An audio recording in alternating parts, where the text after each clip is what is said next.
All right, we're going to go ahead and get started. I believe we're recording now. All right, so welcome to night 4. This means that we only have tonight and tomorrow night. I thought we were going to get April Fool's, didn't you? When you woke up. Oh my word. I thought it was an April Fool's joke when we were gone over the weekend and we came back and heard the weather report last night. And actually, the reason I thought it was an April Fool's joke when the weatherman said it was going to snow 2 inches in Cherokee, on the way home from Cedar Falls yesterday on the radio, there was a police officer that was talking about the use of, what did he call it? Like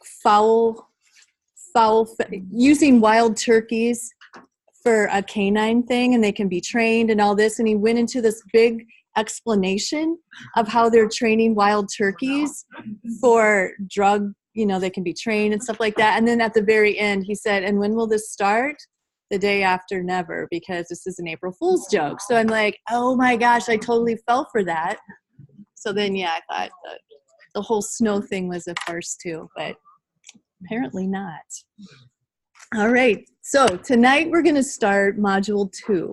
You guys have finished Module 1, which is, who knows what that was all about? What was Module 1 about? Bottom of the pyramid. Right. Build what first? What's the most important thing that we need to do with our kids? Yay, good job. We want to build those relationships. Do everything you can to have relationships with your children and with who else? With each others and with the parents. Yep. With each other, with the parents, with your staff. I think that's it. There were 4, but I think we kind of covered it with all the adults. After, I shouldn't say after, in conjunction with, yes. Yes. Yes. Yes. Yeah. Thanks for asking. No, it's supposed to be recording. So I'm hoping it is. I think it said it was. I can double check. Yes, we are recording. Thank you. Mm-hmm. So the second part, along with building our relationships, what else do we want to do in that bottom tier?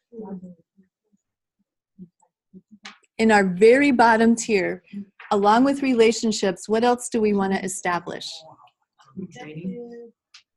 Training. Your background, your professional development. Oh, I see what you're saying. That effective workforce. Absolutely. That effective workforce is the very, very, very foundation. And that's kind of when your administrators say, yeah.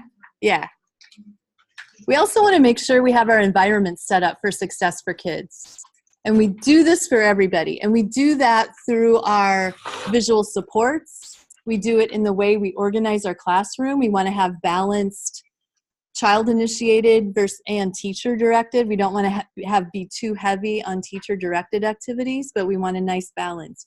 We want to make sure we have those visual supports. We want to make sure we have a visual schedule that's easy for children to follow.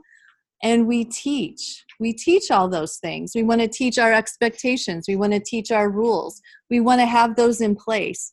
We do that for everybody. And do you guys remember what % of kids are going to be successful with their behaviors if we have that bottom tier in place? 80%. 80% of our children will be successful with their behaviors because we have all these supports in place. We've built those relationships. We have our environment. So here's what we're going to do with our self-assessment. Stand up if you put at least one thing in your action plan under that high quality supportive environment section. Not 4 through 7, but the next ones. I don't remember what numbers they were. I can look. 17 through 21? Through 20? Okay. So stand up if you have something in your action plan that you have put in place that you're definitely going to do.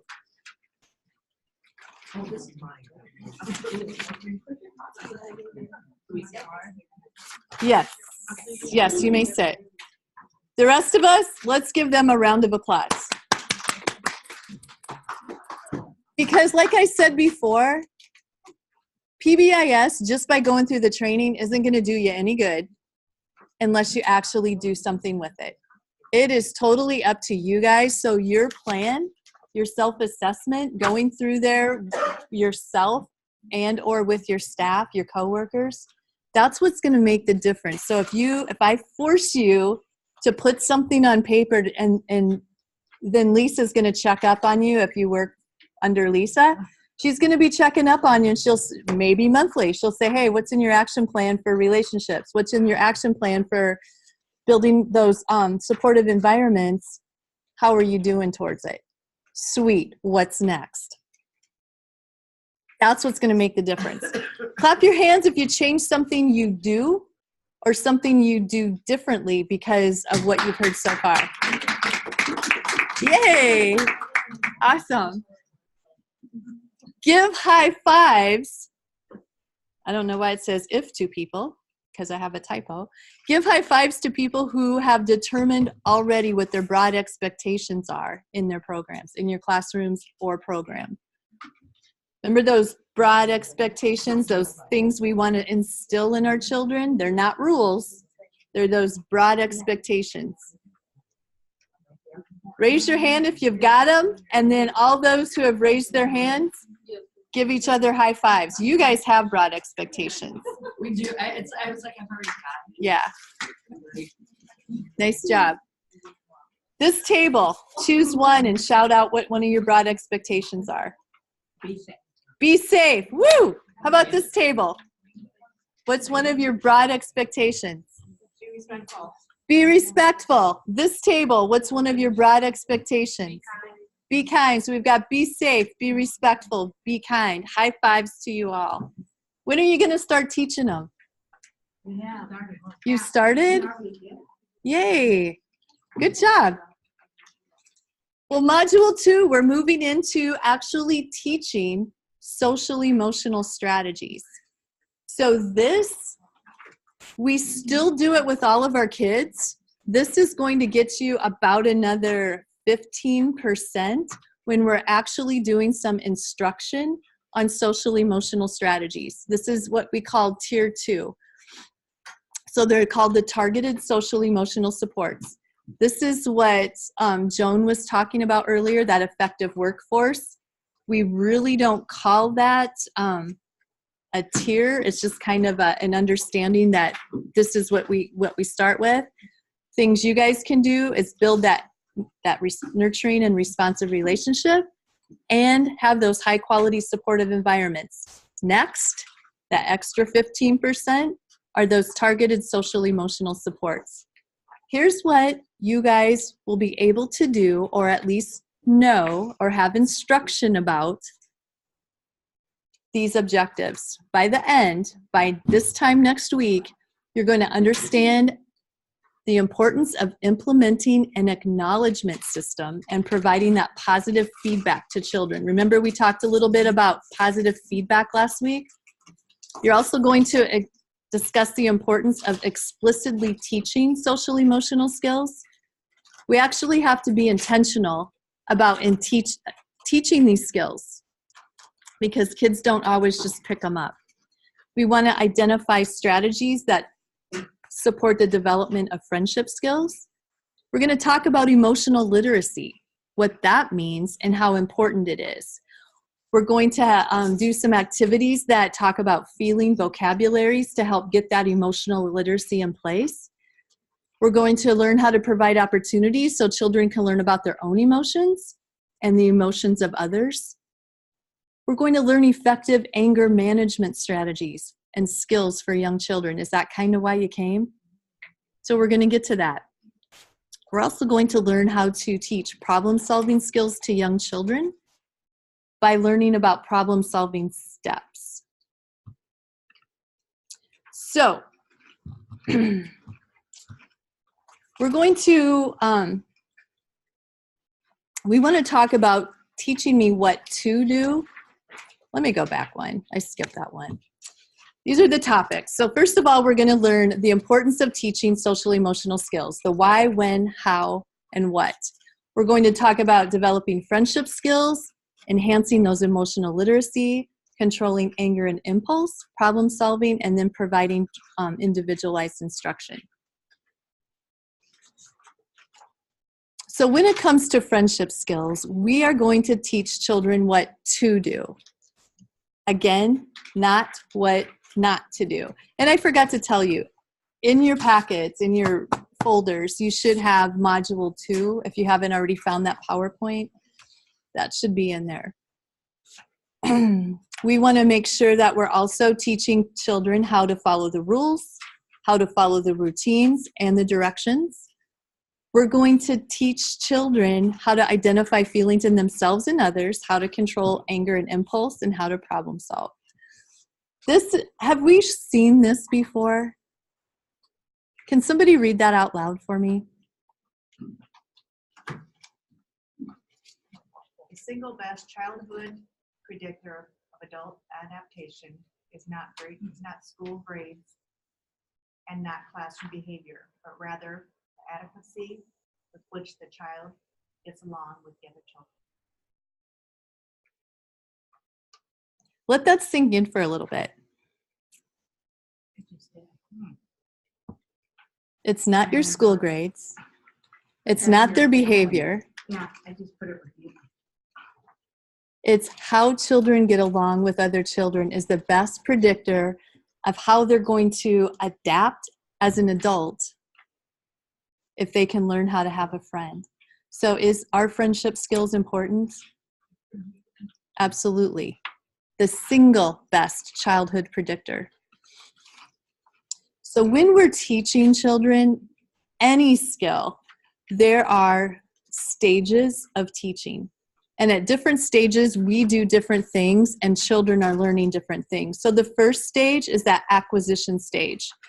It's learning a new skill or concept. It's called the show and tell stage.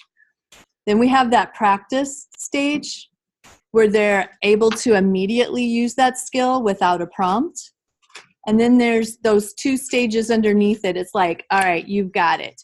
You're able to do it over time, and then you're able to generalize it to other situations. So let's think about a skill that we might be teaching a child. And let's just say it's riding a bike. Think about riding a bike. We explain what it looks like. We demonstrate what it looks like. We link it to other things. You know, it's riding a bike. It's a way to get from here to there. We can use cars when just think of all the different things that have wheels, generalize it, give examples of riding a bike. This is riding a horse. This is riding a bike, some non-examples, and encourage the children when they're learning. And I'm saying riding a bike because that's something concrete that we can kind of see, right? Of course, we would want to do this with teaching any social skill as well. We want to explain what it looks like. We want to kind of give the reason why we're doing it. We want to talk about when we might use it, give some examples and some non-examples. This is the stage that it can easily be lost if children aren't encouraged. So again, think about riding a bike. If I just showed kids one time, it's like, all right, boys and girls, I'm going to teach you how to ride a bike. This is a bike, and we use it to get from one place to another. And then I explain how you hop on. I put my hands here. I get up and I pedal, and I have to have balance. And I just talk and talk and talk about it, and I don't give them practice time. How well are they going to learn how to ride a bike? Not very well. So what would you do instead? Get a bike. You get a bike. You would demonstrate it, and then you do this, right? You would practice it. Give them opportunities to practice. If you really want kids to learn how to ride a bike, you got to give them many. And are you going to condemn them for the falling off the first time, or the 15th time, or the 29th time? No, we encourage, hey guys, it's okay, you got it. Whoa, and you're going to support them, and then you're going to let go, and then you're going to support them, and you give them opportunities. And what's your language like? You're encouraging, right? You're going to prompt them to ride, hey, let's ride the bike to the grocery store. Let's ride the bike to the mailbox. Maintenance and generalization, and you've got it. Provide opportunities for them to use that skill in new situations or with new people. Let's ride the bike to grandma's house. She only lives 2 blocks away. You ride yours, I'll ride mine. And just give them those opportunities to do it on their own, and then praise. Not praise. Feedback, positive feedback, positive descriptive feedback. Wow, look at you. You are so balanced and coordinated. Aren't you proud that you're able to ride your bike for 27 feet with before you fell down? That's amazing. I'm so proud of you. And then once they ride their bike, and then maybe they can generalize it to a unicycle. I don't know. But that you see how I'm getting? Use that same technique that you would teach another type of skill when it comes to teaching social skills too. When we're teaching, we want to teach the whole class at first. When we're teaching a new social skill, teach the whole class. And we learned last week what those large group classroom times are. The circle times, the opening time, the meeting time, class meeting times, those things. We could teach it in centers. If children come to, and when I say centers, I mean like the block center and this center. You want to teach it as a group. You're not singling out children. You're teaching the whole group. You can do it in small groups. Every child would get to you in a small group eventually, but you could teach it in a small group too. You want to partner with families, not just with specific families. Hey parents, we are learning the skill of turn taking this week. Here's a handout on turn taking. Give me some feedback on what activities you did that you practiced turn taking. Target the individual skill instruction needs of each child. So if there's some children that need a little more prompting, look at those children and be there to prompt those children that need just a little bit more. We're still teaching the whole class, but we might have to make it a little more specific. We might have to give those children extra opportunities. If we're teaching turn taking and they haven't learned how to wait yet, we have to maybe teach them how to wait and what turn taking actually looks like and give them some extra practice. Again, embed it, partner with families, and encourage and practice and encourage and practice. When you're individualizing, you look at those specific skills that you need to target. With some of the families, with some of the children in classrooms that I work with, sometimes children just want to get attention by whacking somebody on the head. What they're trying to say is, I want to play with you. So what skill would I need to target for that child? Communication, kindness. Yeah. And what words would I need to teach that communication skill? What word or words? What? Can I play? Can I play? So, and we're going to find a technique in here. We could tap on the shoulder, say my friend's name, Keisha, tap, do you want to play? Or can I play? Teaching. And so I teach it to the whole group. Hey, when you want to get someone's attention, we're going to learn to tap on the shoulder, say the person's name, look at their eyes, and then ask, can I play? Let's practice. Tap, look, say the name, say, can I play? And then with that specific child, when you see that child going into a setting and you know that child's going to want to whap somebody you say, okay, let's remember, and you have your pictures, your visual pictures to prompt them. Remember, we're going to tap, say the name, look at their eyes, and ask, can I play? And point to the pictures. Do this. Do this. And maybe the child's just at the tapping stage. Good job. And then you you model the rest of it, just whatever stage the child is in. Make sense? And you keep practicing and you keep practicing and you give them a little bit more ownership. Once they master one part, then you let them do step 2. And then when they master that, let them do step 3. We can teach social skills in large groups. When we do it, we describe the skill, we demonstrate, we give them opportunities to practice it. What does promote mean? Do you guys remember what that means? When you see kids doing it, you acknowledge that they're doing it. Yes. Yes. Promoting is exactly what Joan said. That positive descriptive feedback, or just acknowledging. Thumbs up. Wow. You That guys skill did it. of getting someone's attention, we specifically taught in the classroom. And so a common phrase that I'll use if I see a student doing that, I'll say, oh, good job using your tap tap. Great I idea. can see you use your tap tap to get their attention. Good job. Yes. And that is, she told the children exactly what she liked that she saw, that was a good job. And so they heard, oh, I used my tap tap. I'm going to do that again because that's what Miss Joan likes to see and hear. Small groups are usually designed for the practice and the promoting.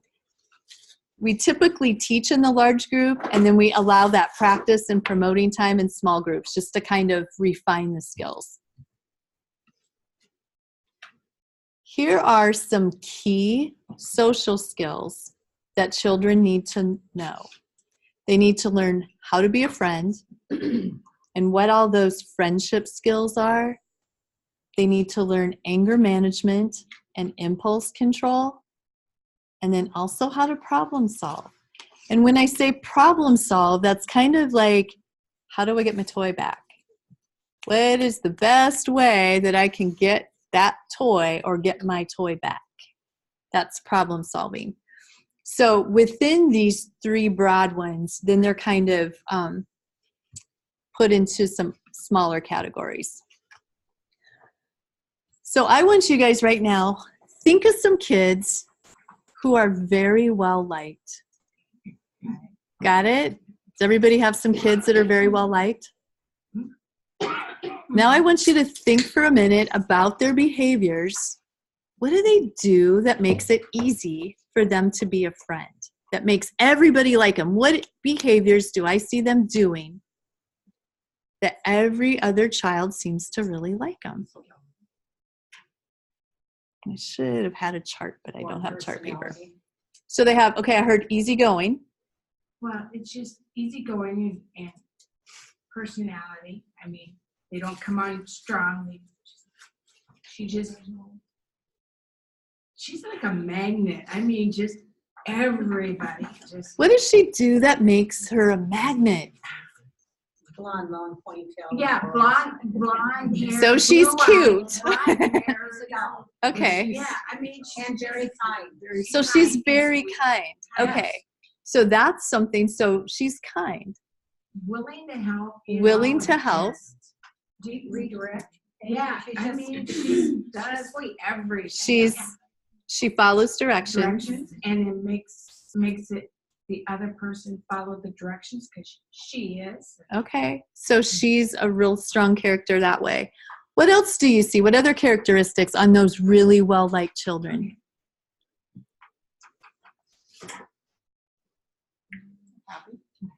They're happy. They can Come on, communicate. boy, Cammy. They can talk. They can communicate. I know, I was trying to think. Okay. Yeah. Kind of likes to play with her. Yeah. Okay. Mhm. Yeah, she's just. Because they just I mean- want to play with whoever they happen to be next to. Okay. Yeah, the real young ones, it's a little bit harder. Once they get to that 3 and 4-year-old. What is she, 3? She's two. I mean, for a little 2-year-old, Really? she's unreal. I mean, Wow. I bet we've got 2 girls that are really good at potty training now because Cammy potty, and it's just, she's just Okay. so easy going. I can't wait to get her. Okay. Here's going to be some This is in the wrong place. But anyway, here's 4 steps of initiating play that we just talked about, that tapping my friend on the shoulder, saying my friend's name and getting eye contact, telling my friend what I want, and then playing together. So those are those 4 stages that we were talking about. Brenda, do we have this PowerPoint somewhere? That you could have access to? Yeah, so that we could like flip through like the links and stuff, or I will try to, how does that work? everybody that has an email address, I can email it on that AEA online. I think I can attach it that way. If not, I'll just share it with you.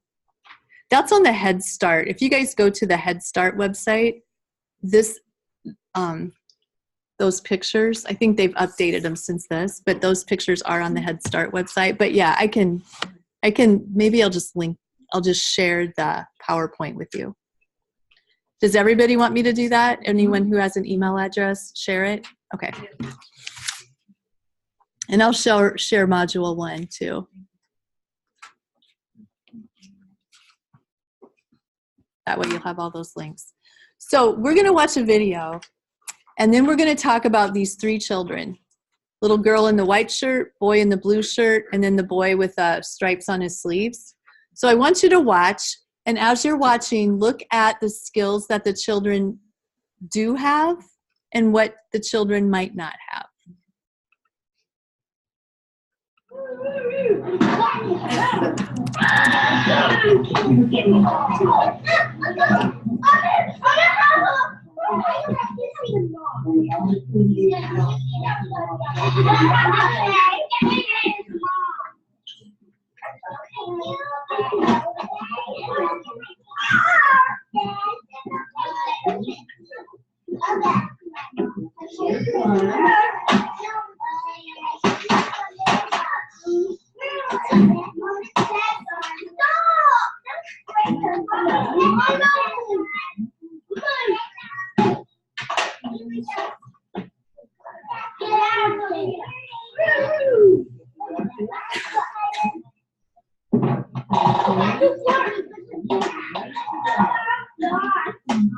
You are strong.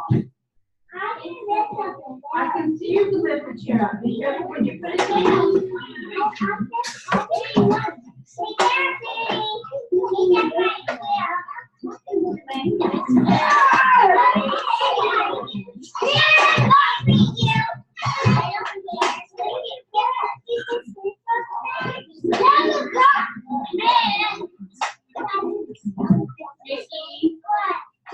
Keep the chair on the floor, please.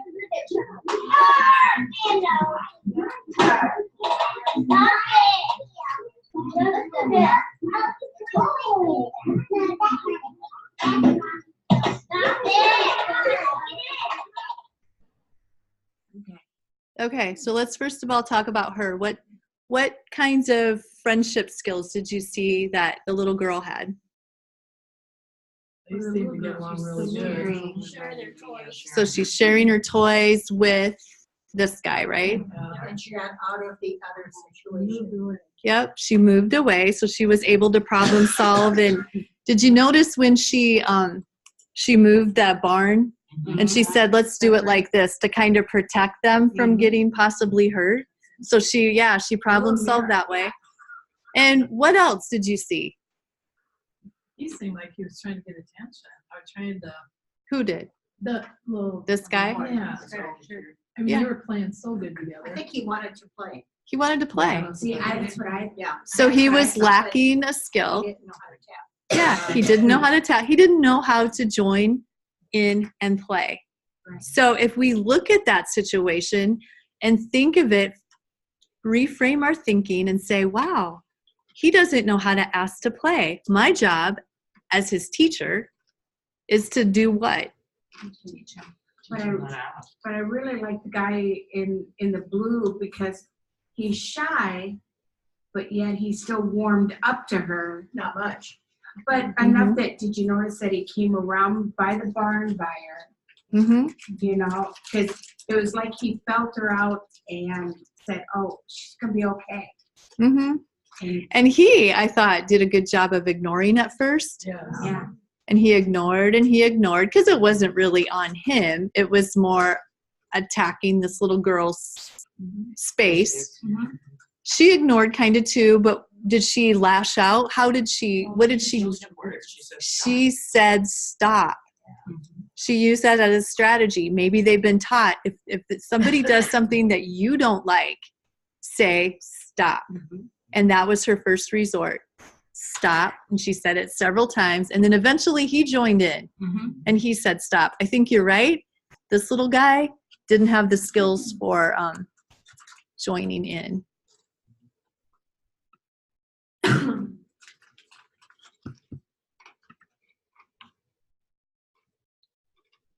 So as a teacher, we already talked about that. What would you do? You would teach the little boy how to join in and play. And would you just teach him? no. Who would you teach? You would let them all know what you are trying to do. Yeah, we teach it as a whole group because we don't want anyone to feel bad and single them out. And plus, if we're teaching everybody as a whole group, just like you said with that little girl, children learn from each other, and sometimes they'll listen to a peer better than they'll listen to us. So if we teach everybody as a large group, then it's like, hey, remember we're supposed to tap, tap, tap and say our friend's name. So then maybe they can encourage him to tap, tap, tap and say the friend's name. We also, when we're teaching children social emotional skills, we want to arrange our materials and our classroom environment to promote those social emotional skills. So think about in your classroom, yes, it's okay to have some solitary things or some spaces where kids can go to be by themselves, but most of the time you should have opportunities for them to interact and engage. Think about how you position children. If you know that there's a little girl or a little boy who are super good at with their social emotional skills, maybe on several occasions put that child with the one that's having a harder time. Don't do it every time because it's called buddy burnout. Then you're gonna burn out the one and they're just gonna say, I don't ever want to come here again because I'm not having fun. You're making me always work with this child. So rotate it, but on occasion, let that child help the one that's having a hard time. And the same thing too, if you know two children struggle being side by side, then separate them, and that's okay. Promote children to look at each other. You know, you've heard eyes are the windows to the soul. Promote them to look at each other's eyes because sometimes our eyes give away how we're feeling more so than what we're saying.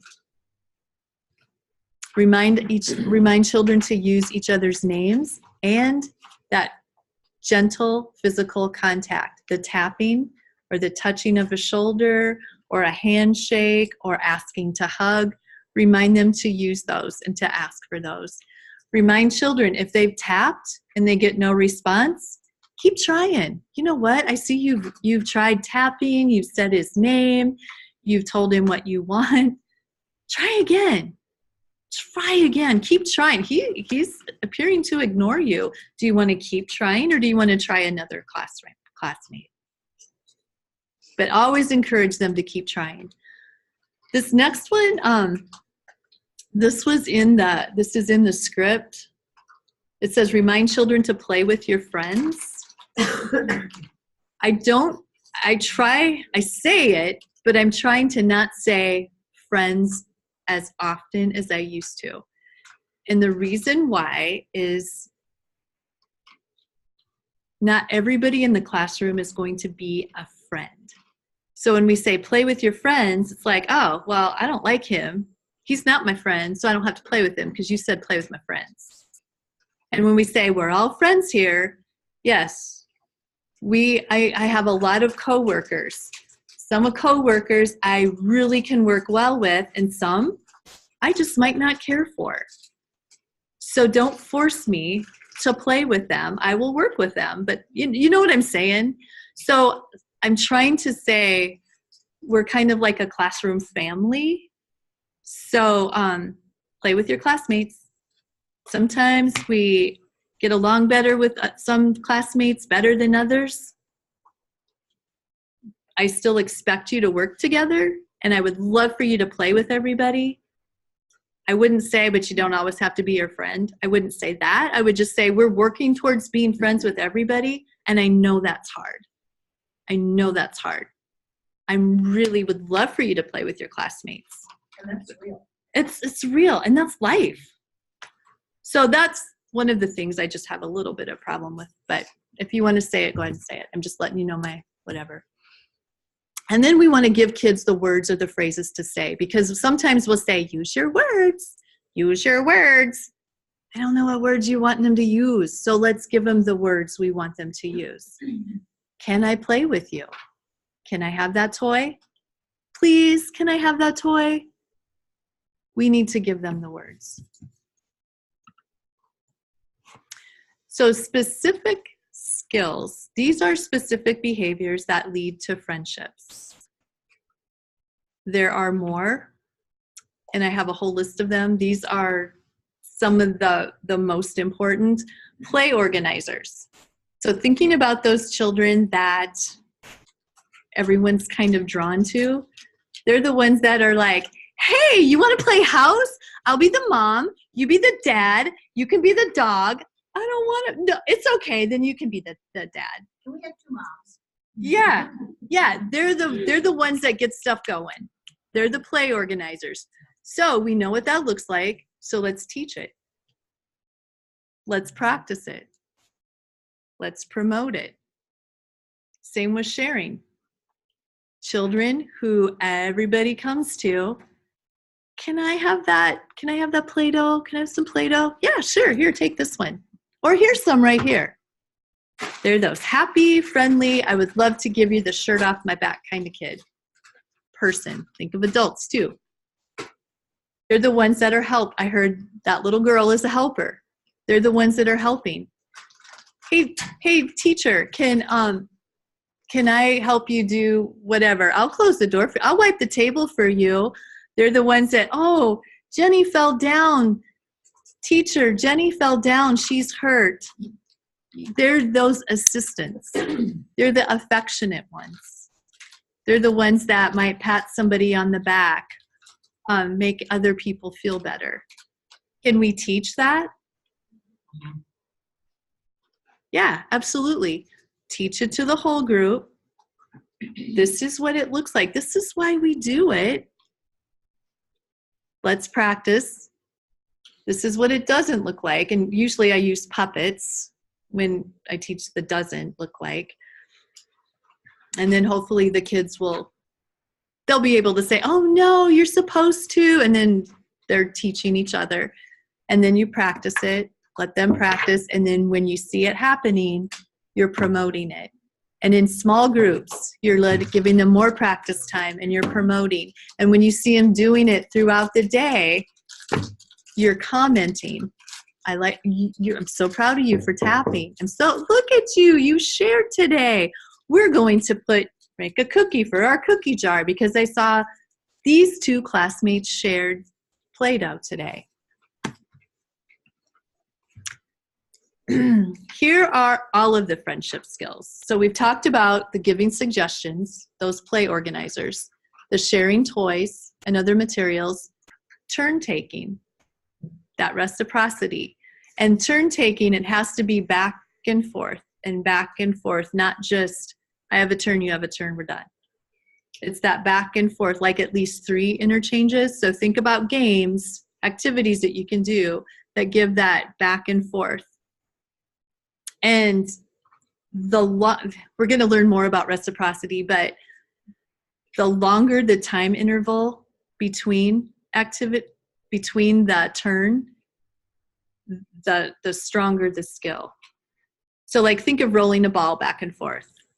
That's a pretty short amount of time, right? Back and forth, back and forth. But if you're playing a basketball game or bowling pin game, whatever, and it's like, okay, I get 3 rolls, and then it's your turn. And then he gets 3 rolls. That's a little bit longer than, so you're still taking turns, but you're spreading the time apart a little bit. The helpful one, we're going to teach how to be helpful, how to give compliments, understanding how and when to give an apology. And then we don't expect children to be able to empathize, because you first of all have to understand your own self and your feelings before you can understand somebody else's feelings. But we can start to teach that in early childhood by the age of 4. So we're going to go through each one of these, look at some examples. Also, you guys have a handout that printed very weirdly. It has a little dot and then some big dots and then a big dot on the back. Why it printed like that, I have no idea, but these are the friendship skills. It kind of explains each of these friendship skills. So when you're teaching it to your children, you have a little bit, you just have like a 1-pager handout. So first of all, we're going to look at play organizers.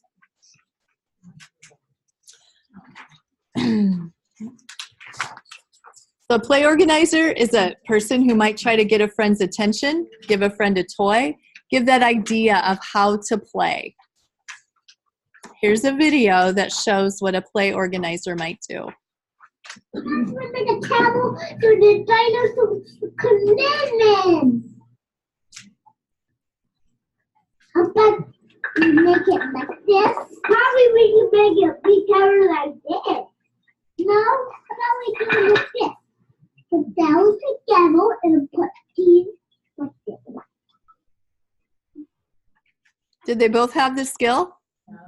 Yeah, they both had the skill. They each were trying to describe how to organize their play. It's okay that they didn't necessarily take the other person's advice, but they both had the skill. How would you teach that? How would you teach what it is like to be a play organizer?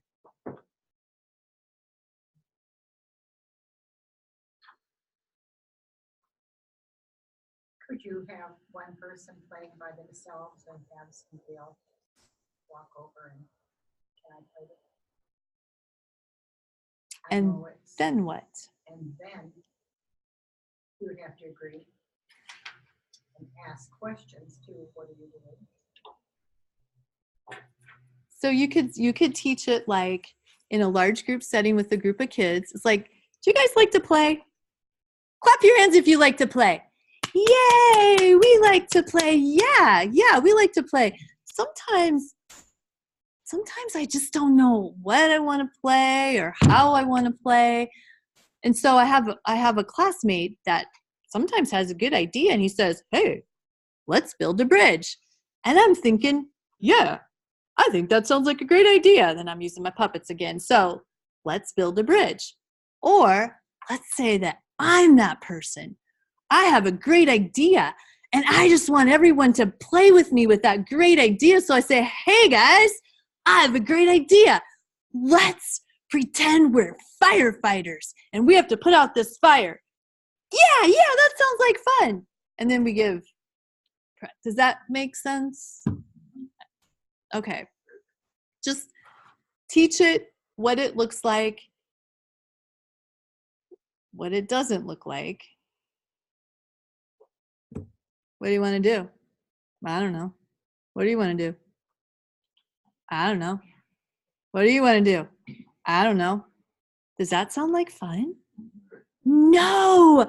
Who has an idea of something fun that we could do? And then somebody blurts out something, great idea. Let's all pretend like we're doing it. That would be how I was teaching it, I guess. One way. Sharing. We know what it means to share, right? There's 2 steps to sharing. What are the 2 steps to sharing?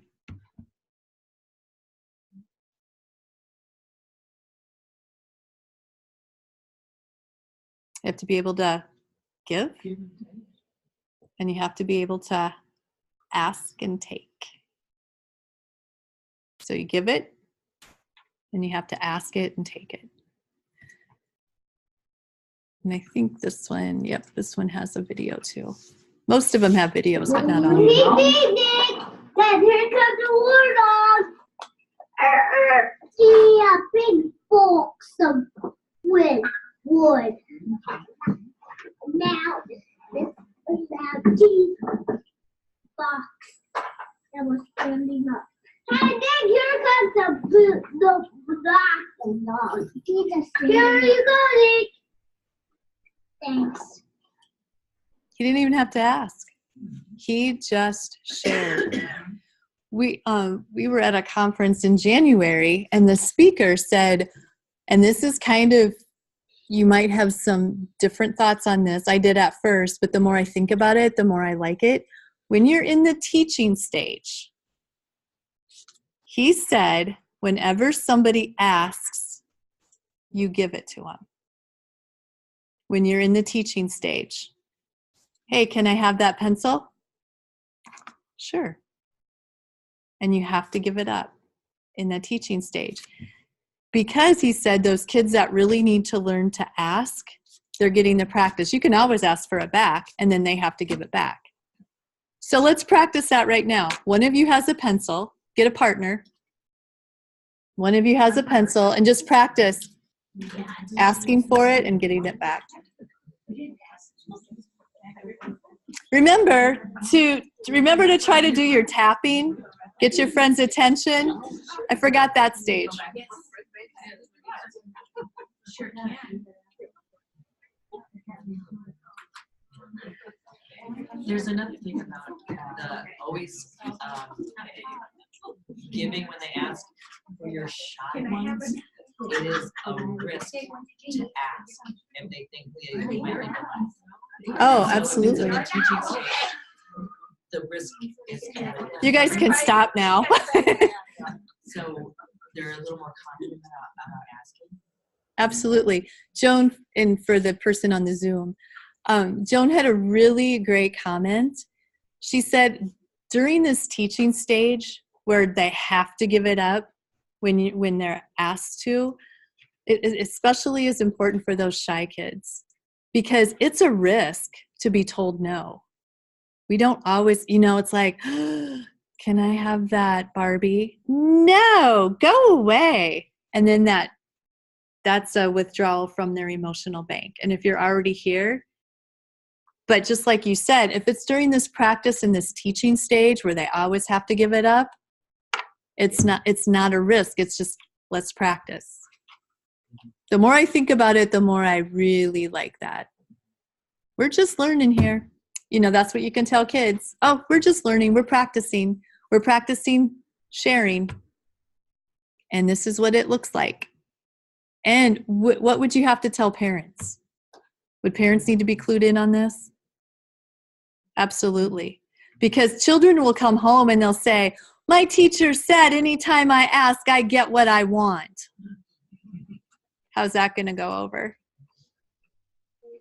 So explain to parents, explain to your families that we are learning all of these friendship skills. And this is the friendship skill that we're learning until it is learned. It might be a month. It might be longer. What do you do if a child doesn't speak?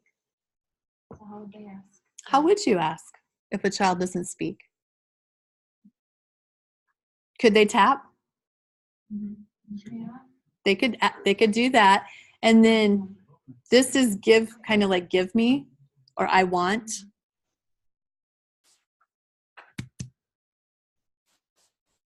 We could practice that with everybody. And we could say, let's pretend we have no mouths for talking. And we only can use our bodies to ask. Let's practice that. You point to what you want. That would work. By that time, they're already getting what they want. I don't mean in the daycare setting, but at home they learn to get what they want by certain things. Yeah, children are learning. What's really nice, also, not just asking, but children are learning to give things up. That's probably That's harder than the asking. harder part. Yeah. It's like, what? I'm playing with this block. I have to give it up. It's my favorite block. It's okay. You can ask for it back. And if it goes back and forth 15 times, eventually somebody's going to get bored with it. And it's like, fine, you keep it. I'm going to go play something else. And that's okay too. So turn taking. Turn taking is that reciprocity. It's different than that sharing and asking for things. This is when it says, when friendship pairs engage in gradually longer play episodes and interactions. I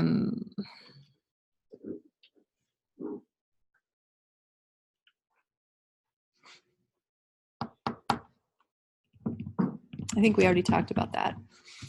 Okay. So we know what turn taking looks like, right? Okay, so being helpful or being that team player, we're going to look at a little video with that one. Same two guys. You can keep this apart. Okay. And the wheel beep beep. Now the tow truck said, bye-bye.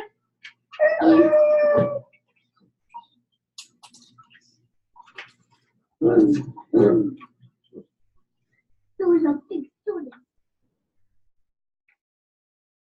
Did you see how they were helpful in that video?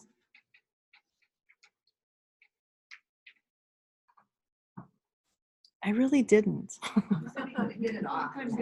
Oh, okay. The other kid and then the orange kid. Okay. Got it over the heart and sort of threw it back. Okay. It wasn't a, here you go. Yeah, I must have been spacing off or something because I missed it this time.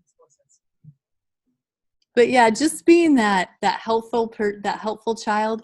One of the best things you can do with a child that has a lot of problems with behavior is teach them how to tie shoes or zip a coat. Not many shoes are tied anymore. But if you can teach them one of those skills, and when it's time to go outside and the children are coming, hey, teacher, can you zip my coat? Well, I'm busy right now, but Johnny, he's really good at zipping. Ask him to help you. So give them a skill that they can help other children with, and you're giving them extra practice on being that helpful team player. Giving compliments. Those people in your life that give you compliments, do you automatically like them a little bit more? If they told you something that you did that they really are liking? And it's more than, I like your shoes, even though that's a beginning form of compliments for little kids, but talking about character or something that they, you notice that they did well, that's a little bit deeper. So we can teach children how to make other people feel good. We can talk about filling their emotional piggy banks by saying nice things. We can talk about that and how it makes us feel good. And yeah, so here's a video. I think this one's pretty short, but it's the little boy in the red is the one who gives the compliment, I believe. Today is Wednesday. Find the yellow pants. Hello. Yellow. Good job. She's a smart boy. He is a smart one. Isn't that sweet? Yeah. So just giving compliments. Knowing how and when to give apologies. How important is this to you? And you don't have to answer out loud. We'll watch a video. I think this one has a video. And then after the video, I'm just going to give you my opinion. Nope, it doesn't have a video. So I'm going to give you my opinion. I think it's important to teach children to say sorry as an option for when they do something wrong. But Have you ever forced a child to say sorry and you can tell that they're really not sorry? So then are they really sorry? No. What I feel, it's like, I think, and I kind of talked to you last time about that class that I had, and we developed this whole system. So what I think is important is you need to teach children, you hurt somebody in my classroom. My job is to help them feel safe. Your job, because you hurt them, you got to fix that. So you got any ideas on how to make them feel better? Because you hurt them, now you have to make them feel better. What are your ideas? If they can't think of any, then you give them some ideas. Well, you could draw a picture. You could give them a favorite toy. You could say sorry. What do you want to do? Pick one. I can draw a picture. Okay, draw a picture. They draw a picture, they give it to the friend. Here, I drew a picture for you. And the friend says, I don't want your picture. And I'll ask, do you feel better? Did that make you feel better? Because I know he hurt you. Did that make you feel better? Oh, that didn't make him feel better. What other ideas do you have? I could say sorry. Try that. Sorry. I'm sorry. What are you sorry for? Sorry, I kicked your blocks over. Okay. And then, it's just, you want to make it more than, you need to say sorry. Because that's not teaching them to really be sorry. You're there to help them work through and see that they did something wrong. So let's fix it. My job, I'm your teacher. I'm going to be here to help you through it. Yes. Something I like to do is I like to have them ask, how can I make it better? Oh, that's a great idea. How can I make it better? Yeah, that's And a great. then if they can't come up with an idea, would a gentle rub on your back be good? Then come up with, how can I make it better? That's a great idea. You could even have a visual for that. The how could I make it better visual. Here are some things that we could put on there, or a book. How could I make it better book? Sometimes in our classrooms, we intentionally hurt or destroy things, and sometimes we accidentally do it. We just need to fix it. How can I make it better? Here's some ideas. Have the kids come with some ideas. Build your book together. So do you think, like, 2-year-olds do this, or is this something that you have to be a little bit older for, or like, when do you? Because some of the daycares I go into, you get in the room and they're like, you have to say sorry, and this 2-year-old, and they're like, I don't have a clue what they did in the first place, and it's just, I don't know. So I'm like, I don't know, when can you start that? With 2-year-olds, you could start with oh, look, recognize their feelings. Right. So-and-so's hurt. When you took his toy, when you slapped his face, that made him so sad. And then I do kind of like Joan's idea. How can you make him feel better? What can we do? What can you do? And your look and your compassion that you're showing and you're modeling, oh, he's so sad. And sometimes with that age, I use we. How can we make him feel better? And then if they can't, come on, let's give a hug. We're so sorry. We're so sorry you got hurt in our classroom. We'll try to be so careful, so careful. It's just a lot of modeling. But you're right, you have to look at the age of the children and work with the age that you have. Other ideas for 2-year-olds?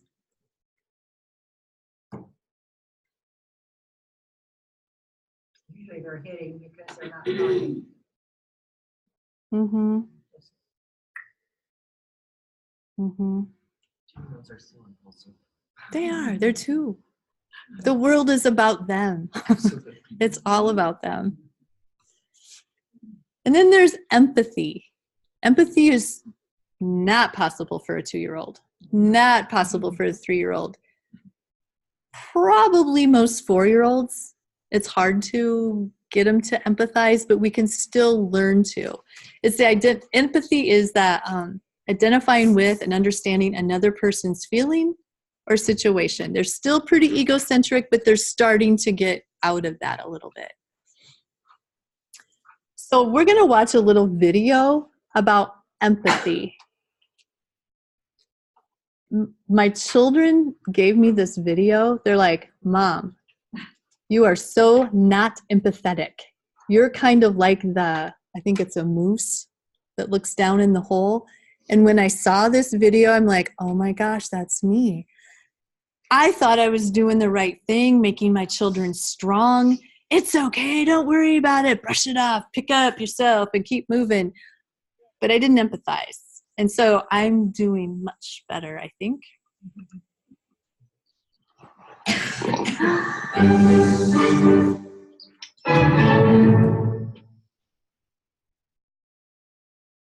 So what is empathy and why is it very different than sympathy? Empathy fuels connection. Sympathy drives disconnection.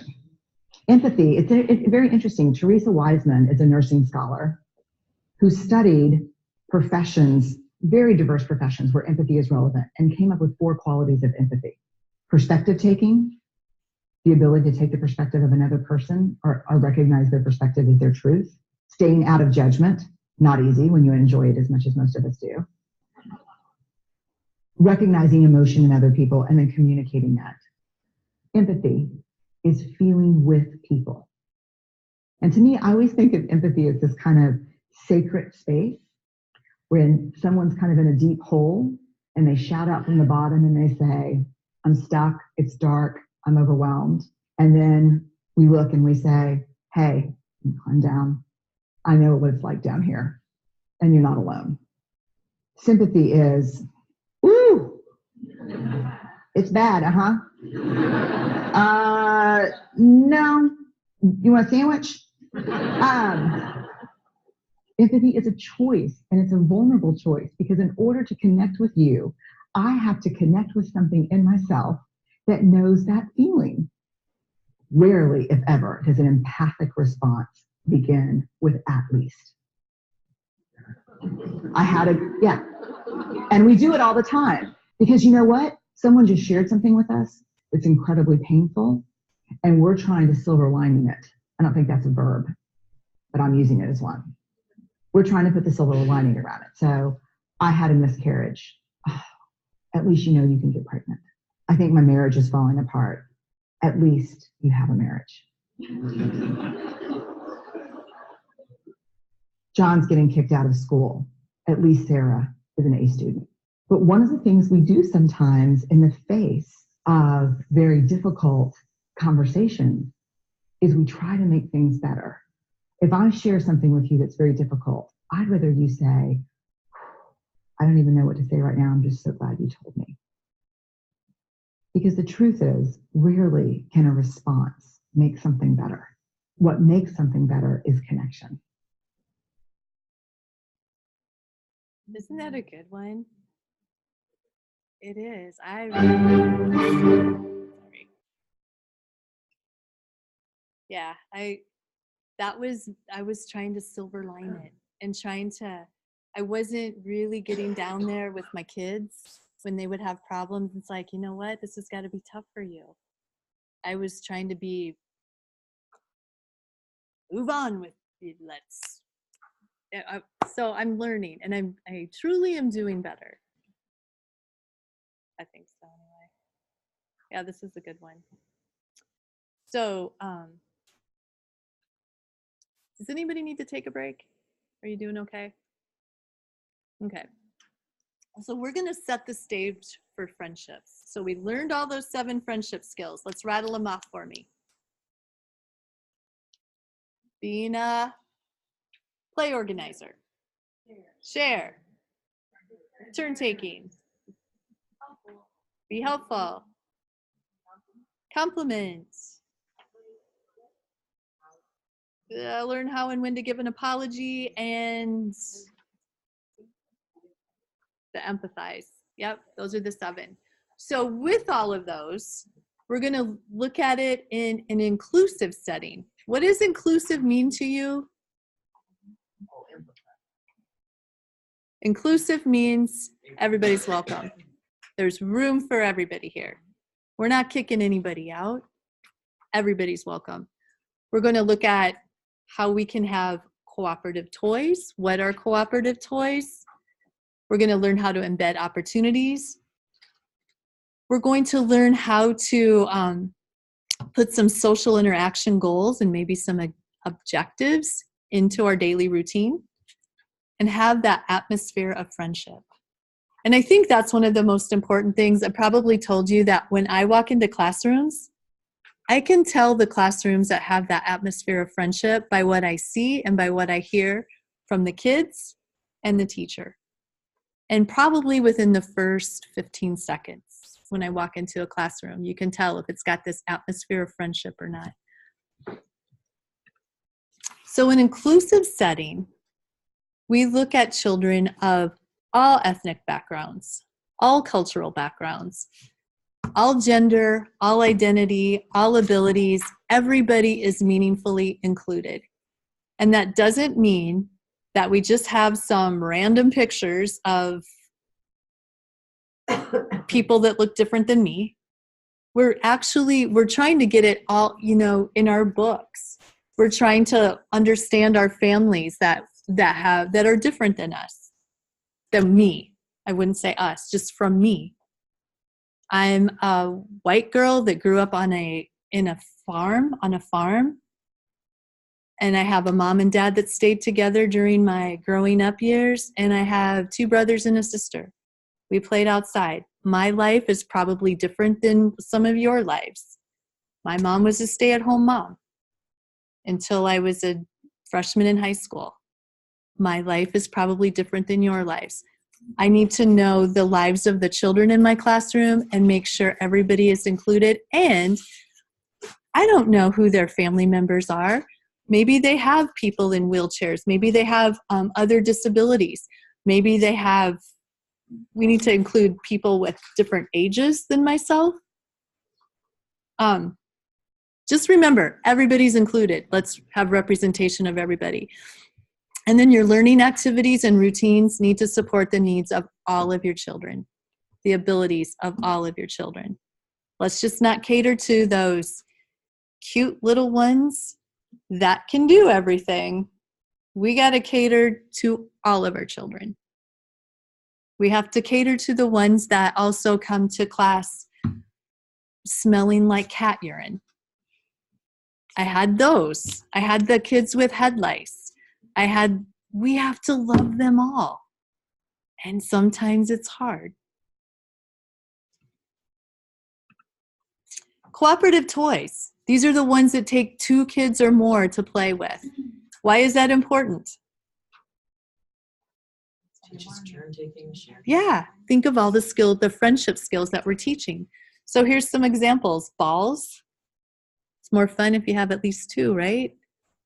I'm thinking also parachutes are kind of like that. Board games, puppets, wagons, 2 telephones,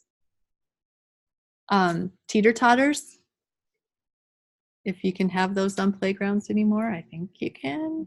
Not sure. Dramatic play materials, dress-up clothes, rocking boats, tire swings. All of those things that take 2 people. And if you don't have any of that in your classroom, get some. Easiest things to get right now, probably a ball.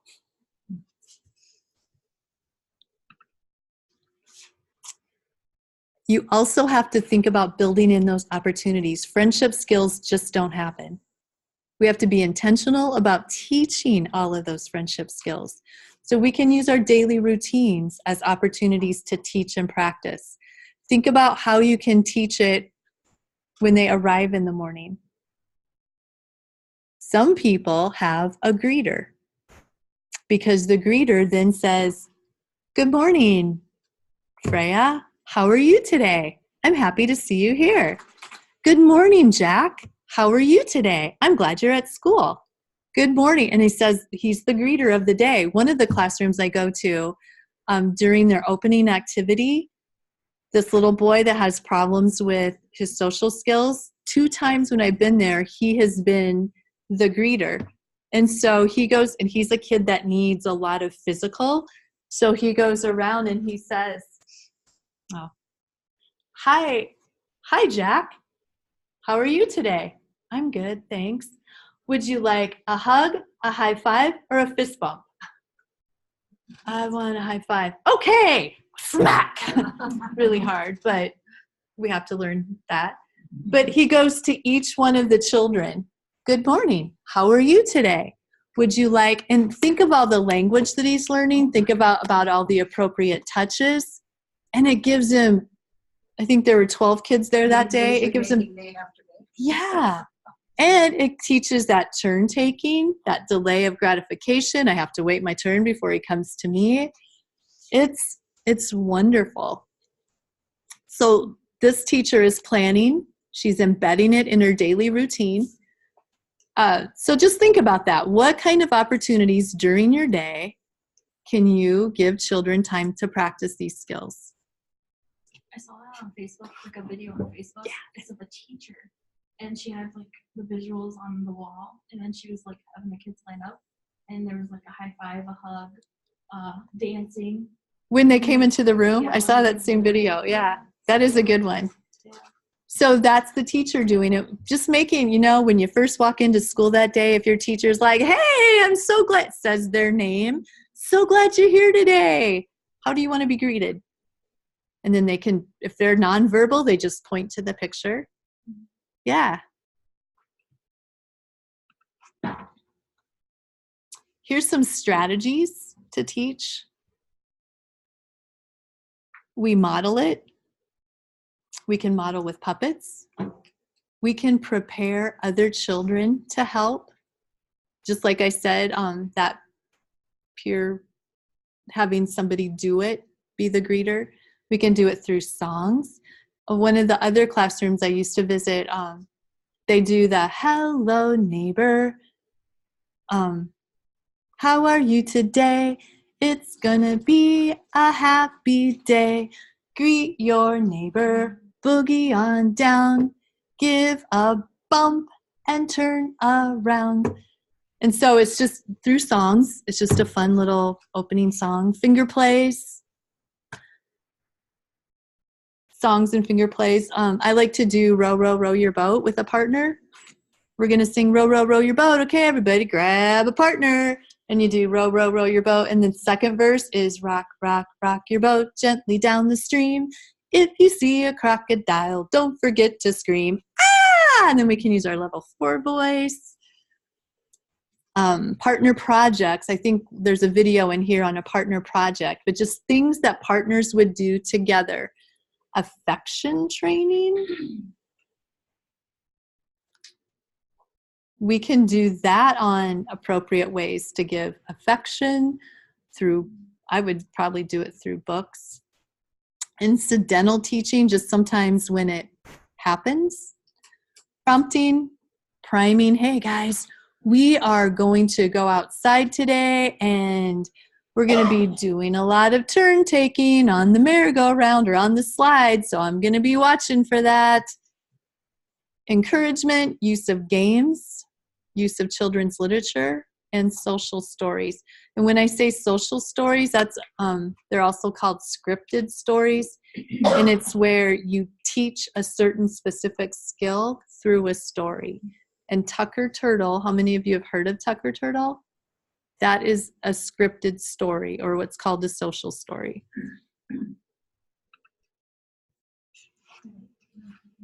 So when you're embedding instruction, you want to ensure, if you're teaching, let's say that the thing that you're teaching is turn taking, you want to embed it in as many activities as possible when you're teaching it to ensure those multiple opportunities. And you want to do it over time. You do it a lot at the beginning, and then you can back off a little bit as they generalize, but when you have this atmosphere of friendship, when I go into classrooms, this is what I see. Those classrooms that have atmospheres of friendship, I see the adults giving time and attention to the kids. They're not talking about last night's ball game and, oh, well, you should have seen what so-and-so did down the street the other day. It's not adult conversation. All the conversation is directed at the kids. Children are playing together most of the time. You see smiling faces, you hear laughing. I see sharing and turn taking, and I see children and adults being helpful. And I hear adults commenting positively on children's behaviors. I hear adults speaking kindly to one another. And I hear children giving compliments to each other. It just totally brightens my day when I walk into classrooms like that. And it crushes my soul when I go into classrooms that don't have that. So you guys, here's a time for sharing. What do you do that promotes friendships? What strategies do you have that is like, hey, I have a good idea. This is what I do. Share so we all can learn from you.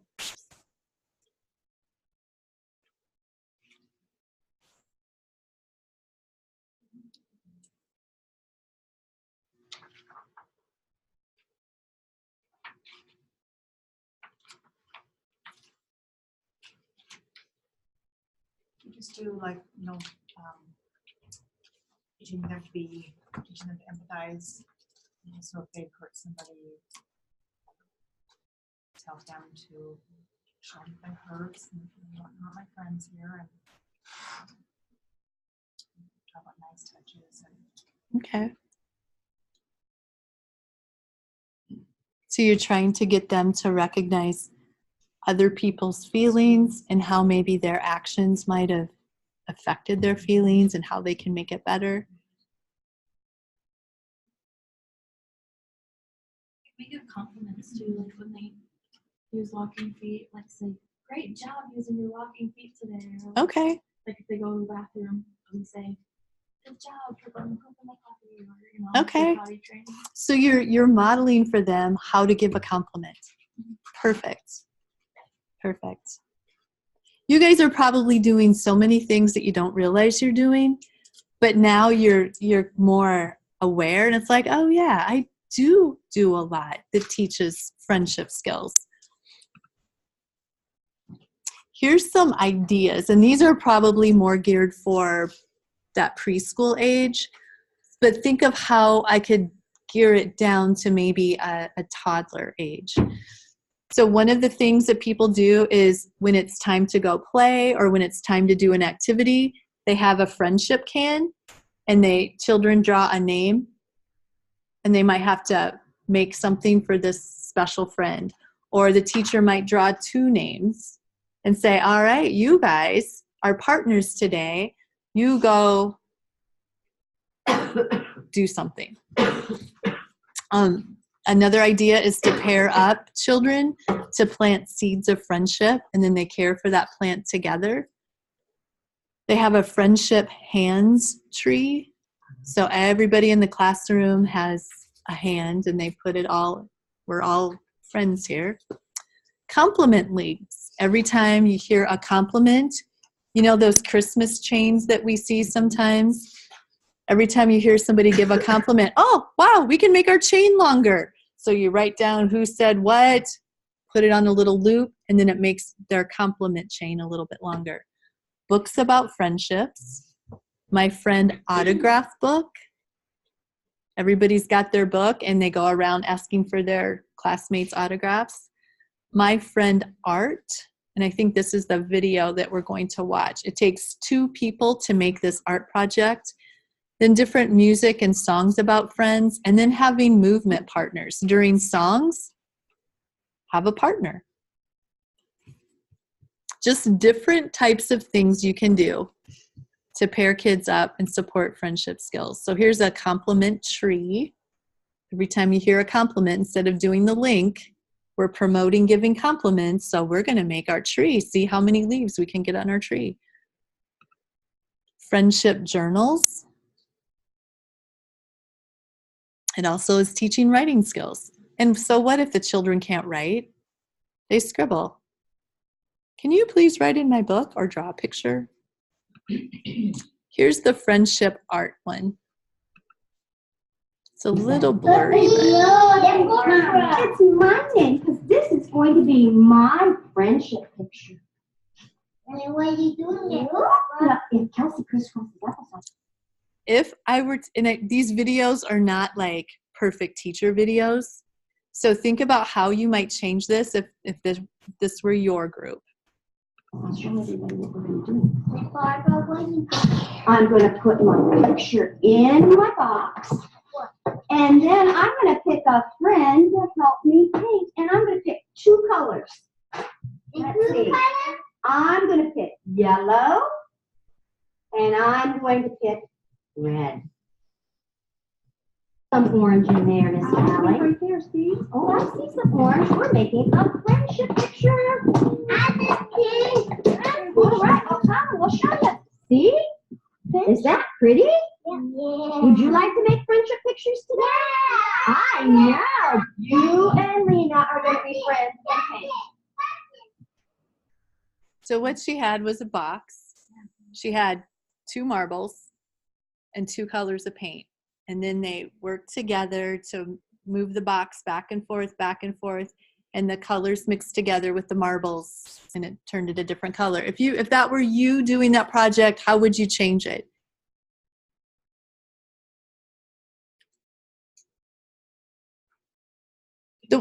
Go ahead. Use other stuff, like you don't have to use marbles. Use like balls and stuff like that too. Balls, cars, yeah. And when she said, this is my friendship picture, and I'm going to choose 2 colors, I'm like, well, it's not much of a friendship picture then, is it? So it's our friendship picture, and my friend today is going to be drawn out of the box. Oh, hey, I'm going to pick red. What color do you want to pick? So they each have a color, and then You it's draw their name out of a container. yeah, perfect. So just different. I'm just kind of picky. Here's a super friend one. This is another way to promote friendship skills. This one is pretty cute. So, one more. What did you say? So, did you hear this? It's said as Stephanie.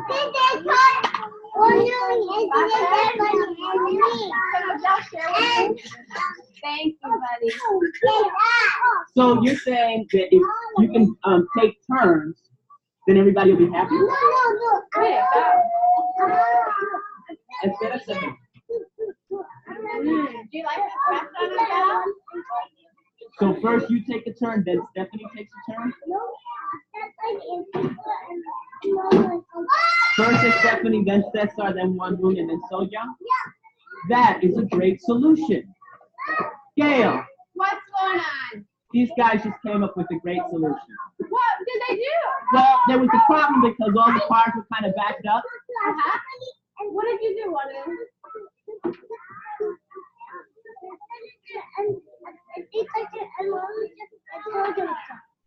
Wanbun Are said they you could take serious? turns. Do you think we've got one? I think we have a super friend. All right, here we go. Listen, guys, we have our first super friend of the day. Wanu, come on over here. He had a great solution to sharing the cars. Way to go, super friend. Way to go. Okay, so Wanbun said first Stephanie, Whoa. then Cesar, Oh, but Cesar's not here, so then it'll be So what did you think about that? It's a way to promote friendship skills, problem solving. He was, I think, second to last. Yeah. So yeah, and it's an idea. There is in that, we call it the CEFL website, that CSEFEL, something like that. The friendship, there's a friendship scripted story for that too, the Super Friends scripted story. So what I'm going to have you guys do now is there's a piece of paper, kind of looks like that, but it actually looks like this. It's activity embedding social interactions into daily routines.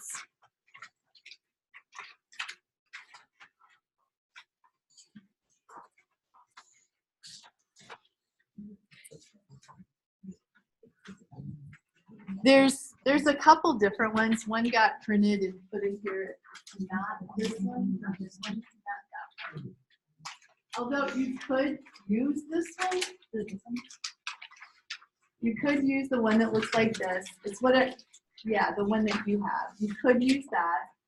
There should be one that also looks like this. Pick one, whichever is easier for you. Because the main thing is, what I want you guys to do is think about your day and think about what skills I could embed into my daily routine during that part of the day. So you could use that one, Maria, you can use that, or you can use the one that looks like this.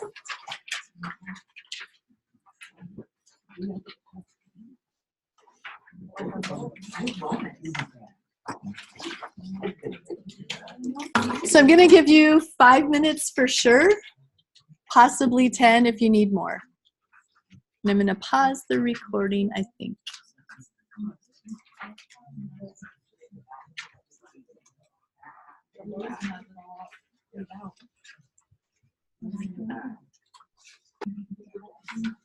So Judy and Mary, I just realized that I forgot to share the screen. So this whole time, I think all you were doing was watching me.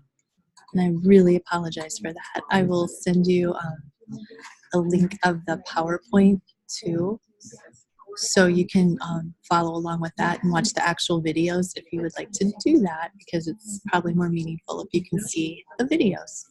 And I apologize. Right now they're working on this activity.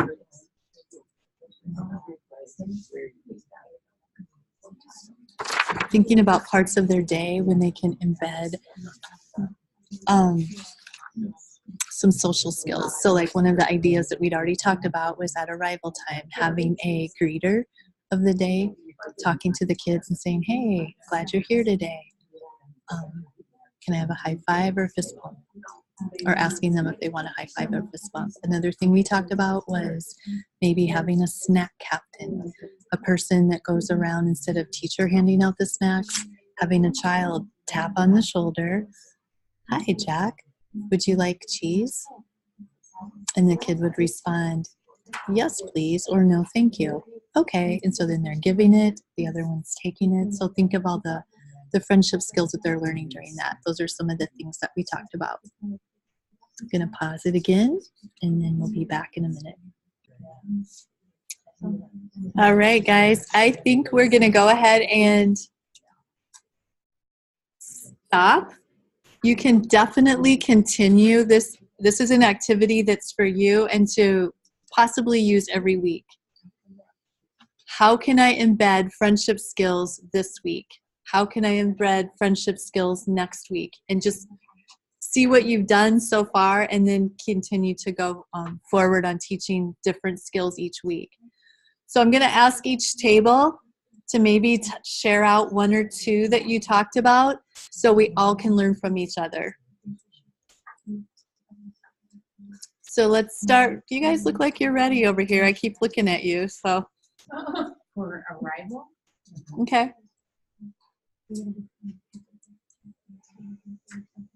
And what grade, what ages do you have? We have 3 to 5. Okay, 3 to 5s. In the morning. Our arrival's like 1:30. Well, our arrival, yeah, our arrival is next. So we have the 2 After plus our school, ours. Okay, so it's a mixed group. Okay. Okay. And just to go where they want to play in the room with who they want to, and we agree. So what friendship skills are you teaching? What are you being intentional about teaching? That when they arrive, we greet them, and then they go and, hi, and can I play with you? Okay. And by that time, another little friend Another little friend is may already come. waiting for them to do something. Okay. So you're teaching those, which is. how do I get a friend's Right. attention and how can I First, join the play? They're teaching them to interact with the others as they interact. Okay. And they all wait for each other, so you Yeah. must have been teaching along the way. Oh, Mhm. yeah, because, I mean, you'll see somebody who'll just, boy, that other kid comes in and he's just ready to go. Okay. Perfect. How about this table in the middle? And think about something that you haven't thought about before. It's like, okay, I've never thought about using this part of my day to teach a friendship skill. And maybe I should have told you that earlier. It's what new thing can you do in addition to what you're already doing? You mentioned that when we arrived on the daycare room, and then we can find when Tyler's go to their room. So we call that our arrival time into the travel room. Where Okay. we get all together. And we just all line up. We thought we could take turns and have like a help of the day. So you'd be the first one to line up, and then he can choose how we want to walk over first or not. We want this. Snakes, monkeys, so you choose how we're going to go over. Okay. And then at different times throughout the day, have that helper. Over there with 18 months to choose, and some trees. We make multiple choices over there as far as what songs we do. Mm-hmm. So we thought that we want my star angel or help of the day. Let's have more things throughout the day that help us with. Right. And then each Because day we turn with a new help. so you're kind of teaching that play organizing skill when you're giving them the opportunity to tell the other children how they're going to walk, and maybe choosing the songs. It's kind of leading into that a little bit, but giving them more choice is huge. Huge. Any others from either one of these two tables? Joan? Something that kind of happened by accident for me was I ordered some materials online for the ADA, and what I thought was a book happened to be a book set. So it was the same book, and I had like 8 copies or something like that, and it had a CD. So it was a really good friendship building thing, and I played the CD, and I had them share a book, 2 or 3, depending on, mostly 2, but they got to look at the book instead of me holding the book in a pair share situation, which was a really happy accident. Oh, yeah. So you were reading at the same time, 2 of them had the same book that you were reading to them. The whole group had Right, the same book, Nice. and it was actually on a CD. And so I was helping them, for those who were a little less practiced with turning the book with the indicator, but they each were sitting with a partner, or in a couple of cases 3, because I have 20 students, and they were sharing the book as they were listening to the story. That was a really fun thing for them to do. Oh, yeah. Do you think you would do that again? Yeah, I've done it a couple times, and I'm planning to do it again. I just, having a whole group of books that are the same is the challenge. That's where the AA resources are really great, because it's free. Mm-hmm. Yeah, it's a wonderful resource. Did you think it would work out that way when you opened up your gift? Or? Like I said, I expected it to be one book, and it was 8 books, and then I had a CD. I was like, and that's when I went ding, ding, ding. They can all read this book at the same time. This could be a whole group activity, not me reading it to them. They could all do this at the same time. That's a wonderful accident. I love that. And I'll probably use that in other trainings as an example of, that's a great. That turned the story time situation where it's me and them into a shared activity among their peers. Mm-hmm. And it's always nice when the reader of the book on tape isn't so fast. He's not reading so fast that they can, plus it's a rhyming fun thing too. That was fun. Yeah, it sounds like it'd be fun. How about this table over here?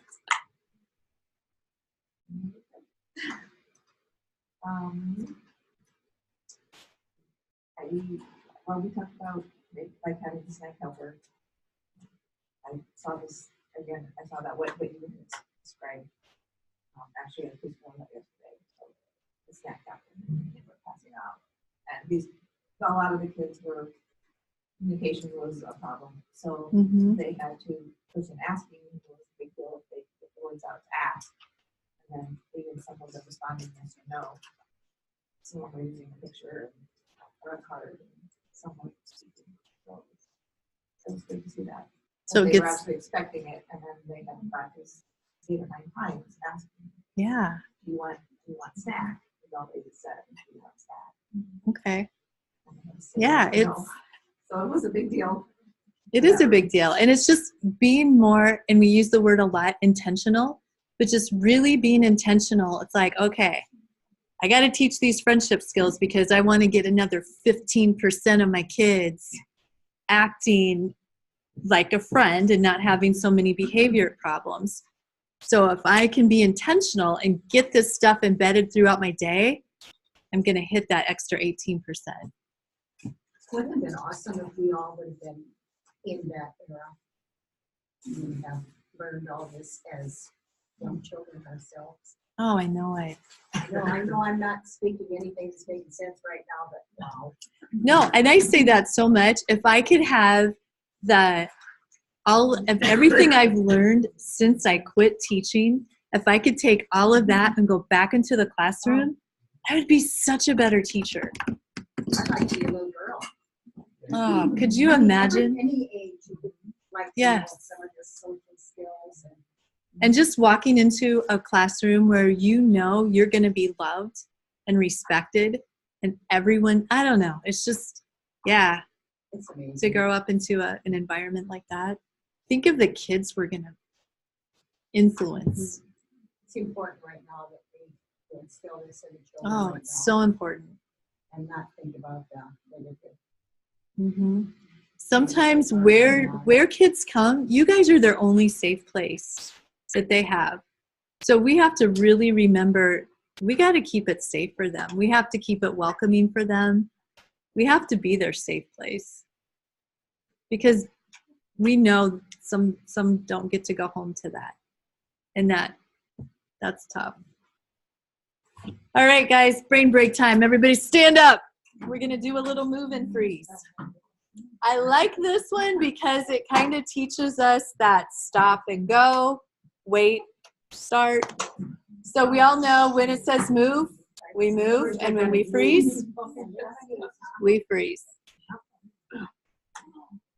Healthy music for a child's heart, body, and mind.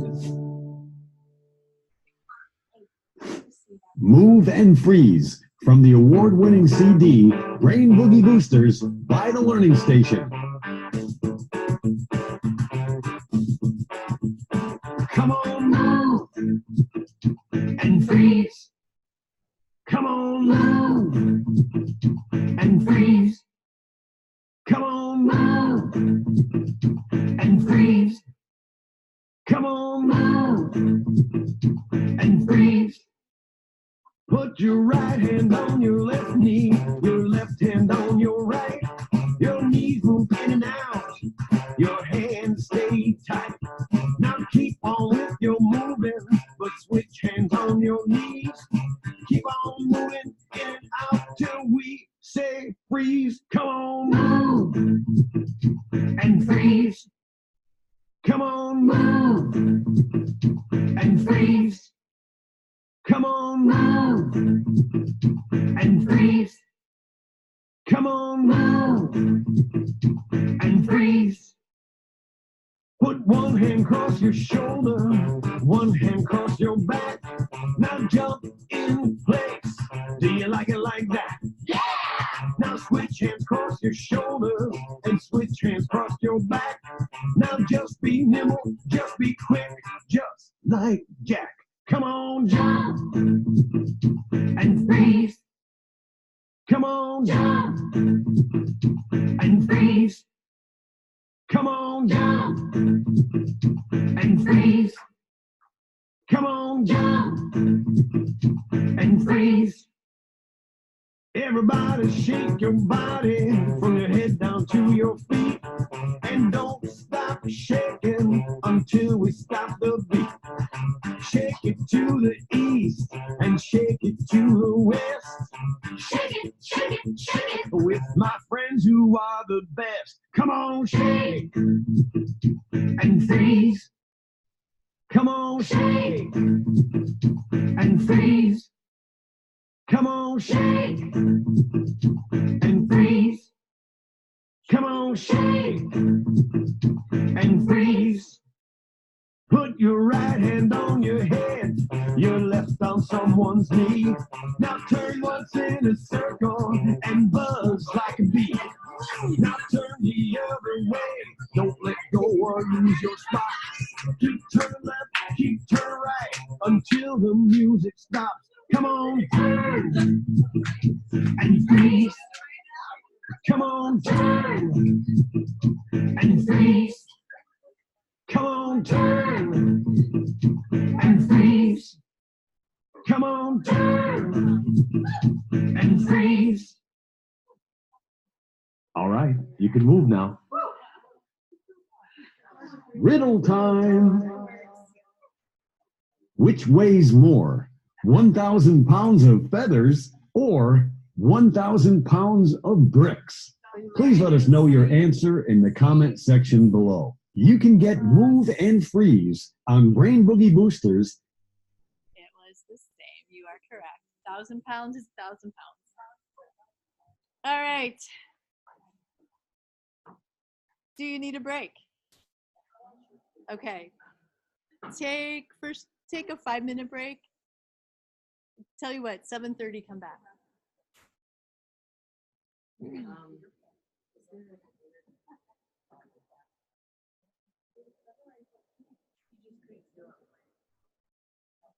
Oh, funny. Okay, so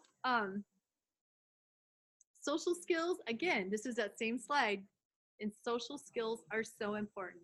We want to make sure we get our children taught the best social skills possible. There was seriously something else I was going to tell you, and then it slipped my mind, so guess we're out of luck here. You know, video. Shows that. Or twice. So we have like 4 kids that never taught or anything. You know, because Really? When I come to the class, yeah. That's a great idea. And Great idea. Yeah. And for the shy ones, I will call up the break and what I tell her so.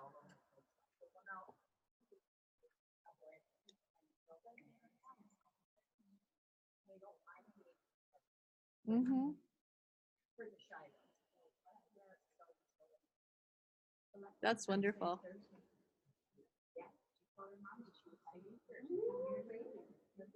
The only reason that she didn't teach me because I said, well, that's okay. We can understand. So I said, next week or Thursday. Thursday, and she goes, Mommy goes, yeah, and I'm coming later, so there's plenty of time for you to say. And she just kind of went, you can see the sail. I said, no, you can do it. That's cute. And some people just don't like the limelight. No. Yeah. And that's okay. I hated, I mean, I didn't talk. I remember my grandma said she made a big deal when I talked one time because I just didn't like to talk, was super, super shy. And then I got into high school and got into speech and drama. And I learned to talk, and now I don't shut up.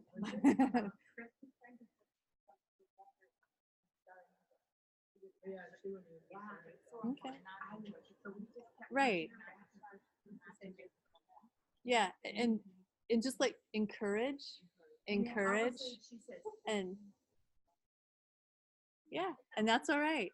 And it's not a forced thing, because when people would make a big deal of me not talking, then it's like, I'm going to shut down even more.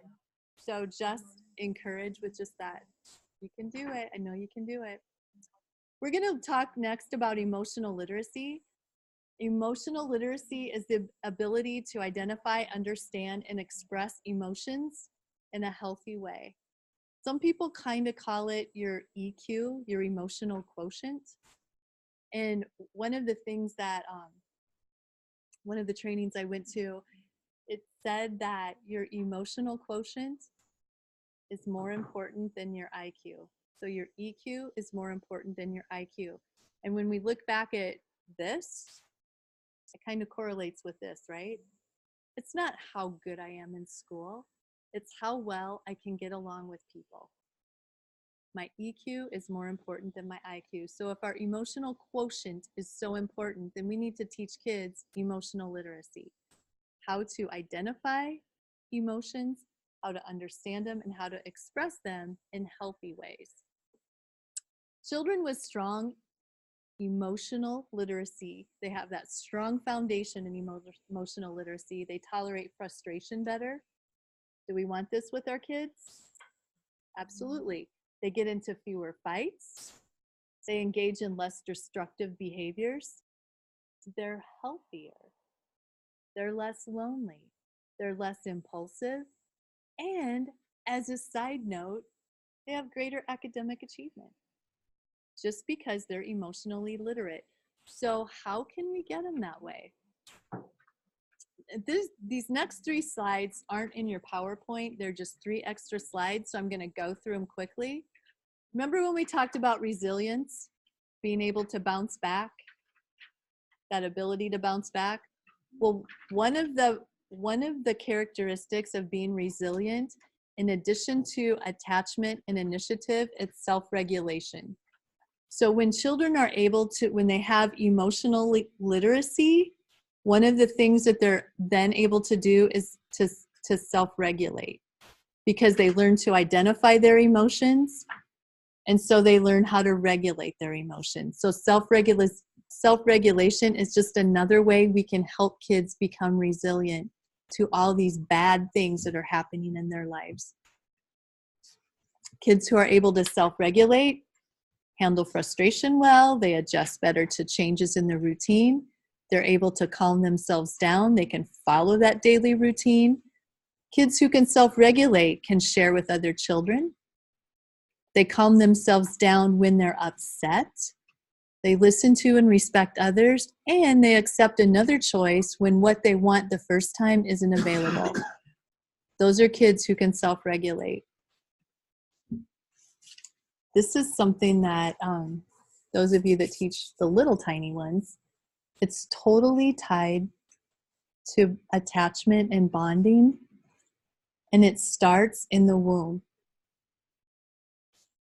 They're getting all of those, when mom is happy, they're getting all of that oxytocin, all of those feel-good hormones are flowing through the body. When they can feel mom's love, when they can hear daddy talking, all of those emotions are building their self-regulation.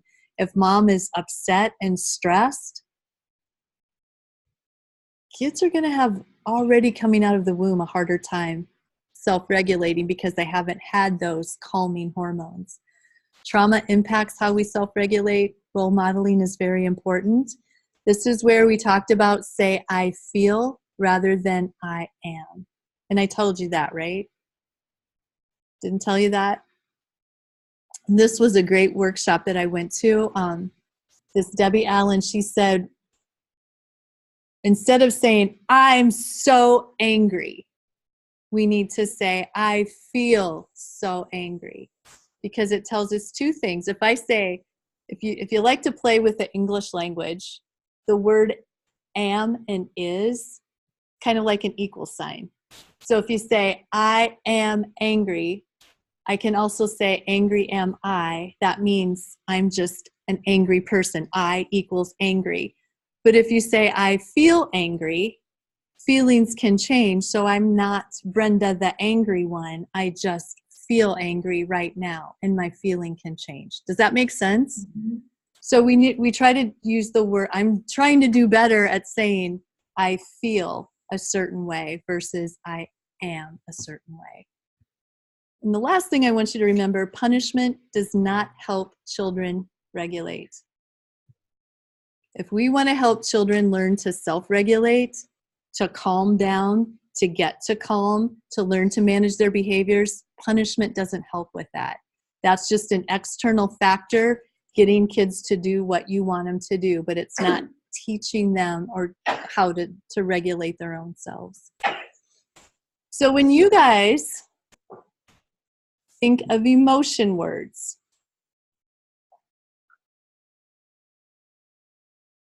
I'm going to give you a minute, and I want you to think about all of the emotion words or feeling words that you think are important to teach young children.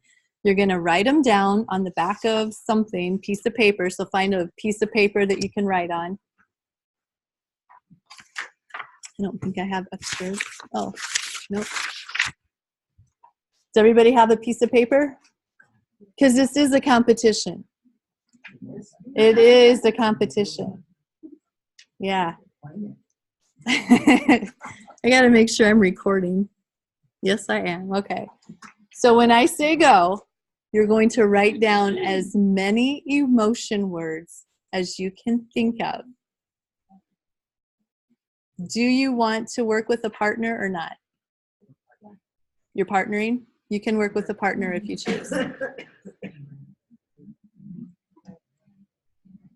Everybody ready? Get on your mark. Get set, don't cheat. Go.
Sorry, I love to watch people jump when that comes up.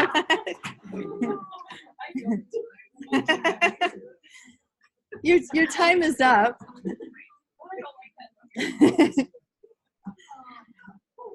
Please stand up if you have 10 or more words.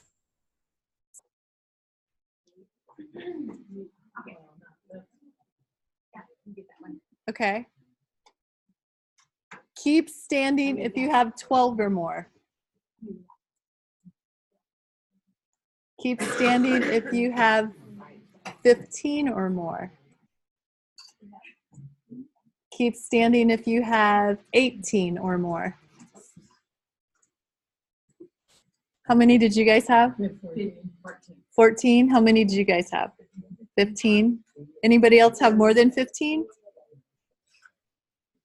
So, okay, so what I'm going to have you do, the people that had the 15, they're going to read theirs off slowly. So as they read theirs, I want you to put a check mark if you had the same word. Happy, sad, excited, angry, frustrated, upset, scared, lonely, silly, goofy, afraid, joyful, shameful, embarrassed,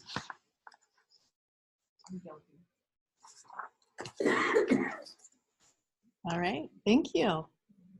And your prize for having the most, you guys get to pick a prize from the prize box. What additional ones did, you guys were second place, what additional ones did you have that they didn't, if you had them? Mad? Grumpy. Okay. Hopeful. Lucky. Feeling sick. Crazy. Curious. Jealousy. Okay, nice. And glad. And glad. How about over here? Good job, guys. Did you guys have any others that haven't been mentioned so far? Confused. Confused? Grateful. Calm. Anxious. Bored. And tired. Good. How about this table? Any others that haven't been mentioned yet? Did they even say annoyed? I don't think so. Annoyed. Did they ever say confused? They Yeah. said confused. Hungry. Hungry. I don't think so. Proud. And proud. I don't think I heard proud yet. Shy.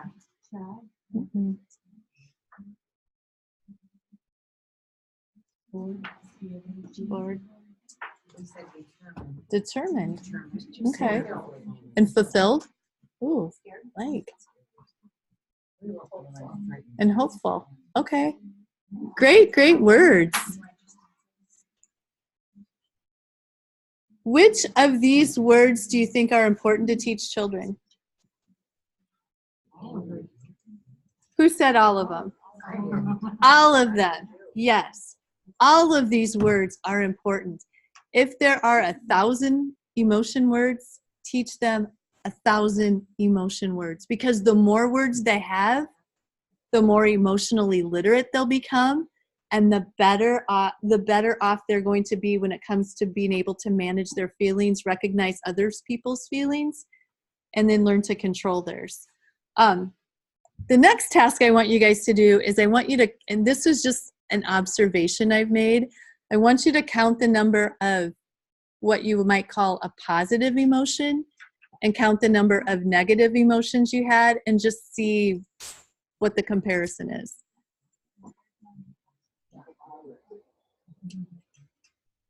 Well, that might have like a negative. We don't want to feel that way.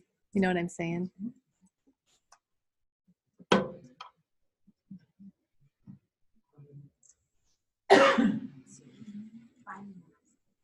Five positives and 9 negatives. What did you guys have? 4 and 6. 4 positives, 6 negatives. How about you guys? 5 positive, 10 negative. How about you?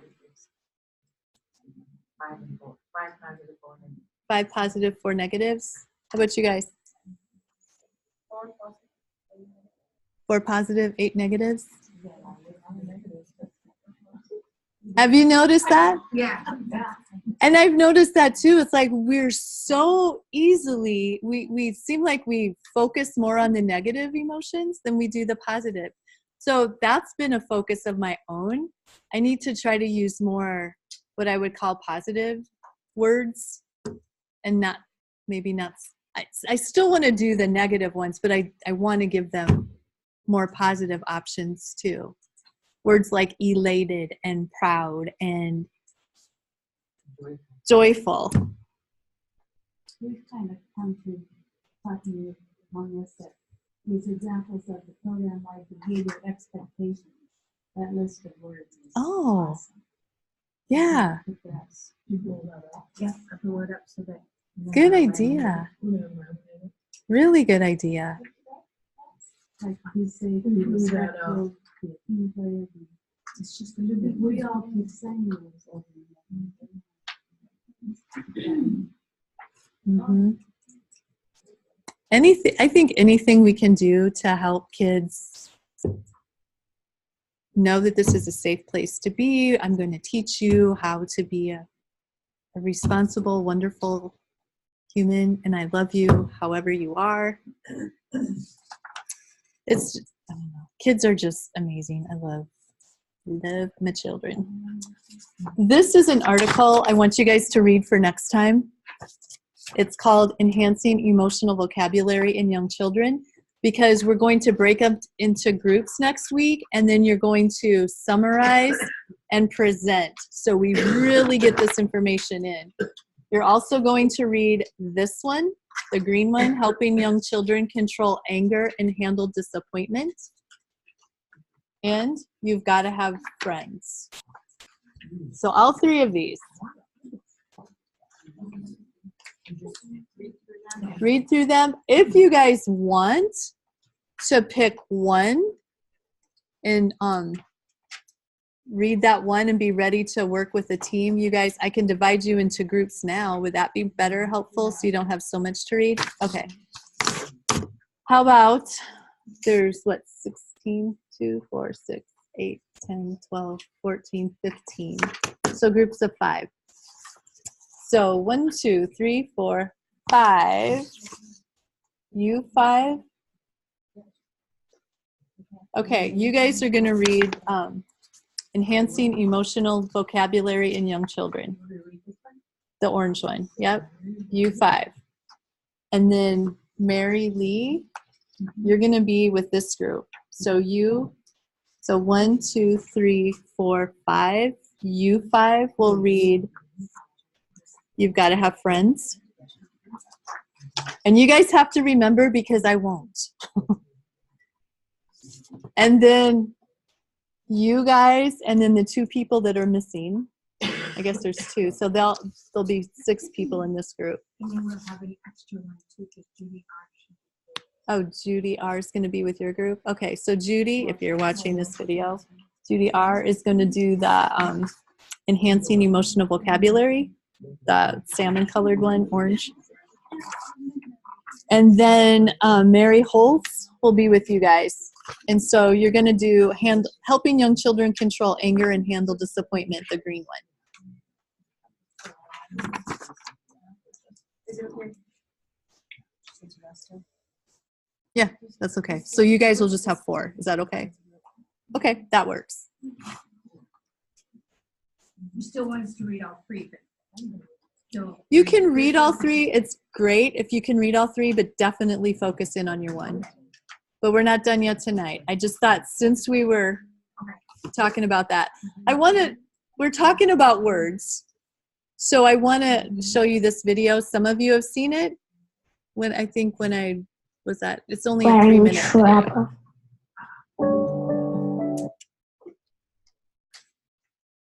Our futures are at stake. The problem is, teachers tell us to be quiet. And when they do want us to use our words, a lot of us don't have any. They want us to stop talking and pay attention. But I can't, if I'm afraid I'll make them mad. We know that there are times when you need our attention, but if we keep on being quiet, we never learn how to use our words. And they will fall further and further behind. Let me show you where it starts. That's my friend on the changing table. There's our teacher, Miss Ellis. She always took good care of me, but I wish she would have talked with me. She just didn't know it was important. No one told her. This is the time that you need to start talking with children. We are beginning to put work together, even though you may not understand us yet. So we want to learn from you. But the talking shouldn't stop there. That's Miss Fredericks. She never told me to be quiet, but she did tell me to catch a bubble or to zip it. I need you to catch a bubble. You need to stop talking. It is way too loud in the room. Catch a bubble? Are you kidding me? Why couldn't she just ask me to listen? Now, where do you think we'll be when we get to the 3rd grade? We're gonna be behind. That's what's gonna happen. School's gonna be hard for us. We'll have trouble with reading, trouble with writing, trouble with everything. Yeah, for a lifetime. And that's why we need you. We need you to give our voices power. And here's how you can help us. When you're changing diapers, tell us about your day. Tell us about what you're doing. What did you enjoy doing today when we went outside? We love to hear your voice and the words. And when you want our attention, try singing to us. Or try this. Listen up. What's up? What's up? See what I mean? Don't be afraid to use big words with us. We have big ideas, and we need big words to share these ideas with you. And support our home language. It only takes a little effort on your part. You can learn a few words to grade us. Buenos dias. Hola. How are you? Good. You ready to put your backpack up? Now that's not so hard, is it? First of all, get down on our level. Talk with us. Use your words. Ask us what we think, not what color a banana is. Give us the words that we need to solve problems on our own. We need you to make us a promise. We need you to promise us that you'll never tell us to be quiet again. I need you to catch a bubble. You need to stop talking. Why would you want to silence us? Can you promise us? Can you pinky promise us?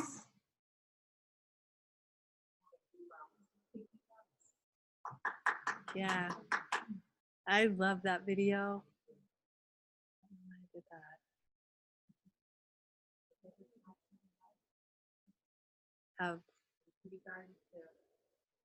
I know. And you know what's funny is after I've shown this a few times, and then I walk into classrooms and I see catch a bubble, and I'm like, Never heard. oh, it's a thing. It's a thing. What adult do you know walks around with pretend bubbles in their mouth? Yeah. So why are we teaching kids to do that? I don't know.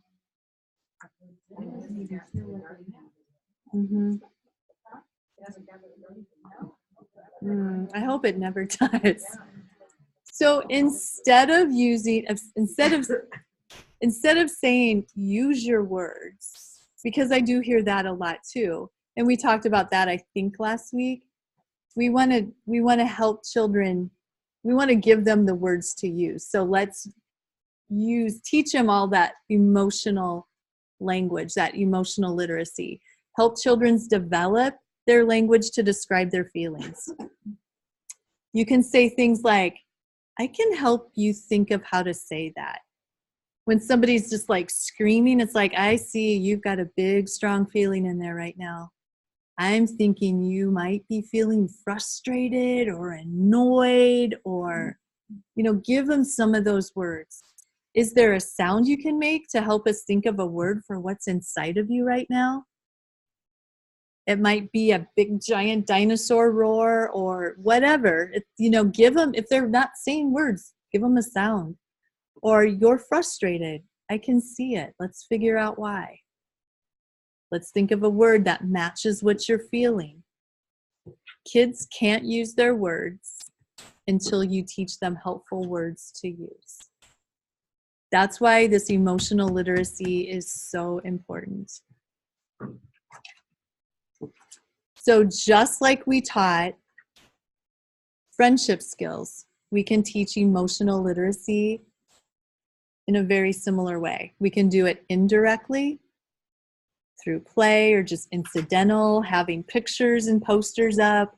We can do it directly by giving them those feeling words, just by talking about it, checking in, having bulletin boards. We can do it through play, through songs and games. Again, checking in. Have a feelings wheel or a feelings dice. Creative play activities in children's literature. We're going to talk about these a little bit more into detail. So when we teach it indirectly, we can provide emotional labels as children experience their feelings, just as it happens. When they're happy, wow, I can see you look so elated that your grandma came to visit you at school today. Aren't you just feeling so joyful? And you give them a couple of words that are similar so they know. It's like, oh yeah, And then when you hear them using those, what I call big words or tier 2 words, it's like, wow, they are learning from me. I'm giving them so much vocabulary. Here's an example. Tamika and Tanya seems really happy to be playing together. How do I know? Because they keep hugging each other.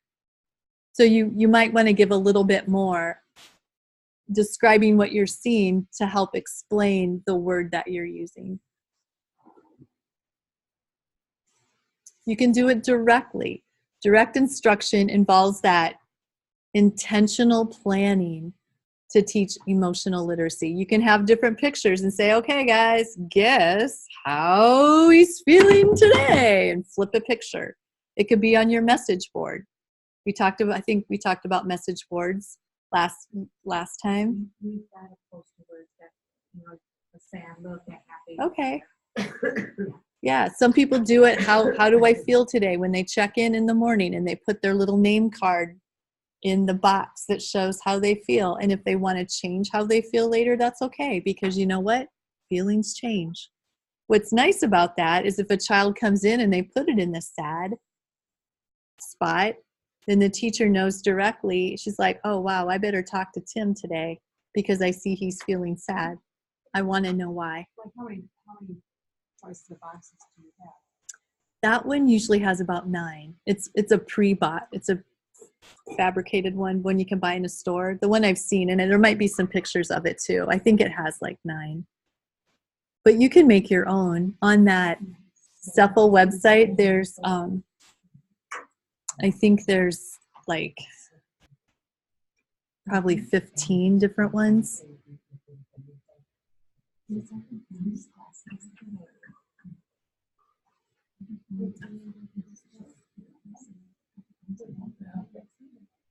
You can make up your own stories. You can have, this is an emotional literacy activity, and I'm just going to show a little bit of it. I feel sad when my friends won't play or share with me. Why do you feel sad?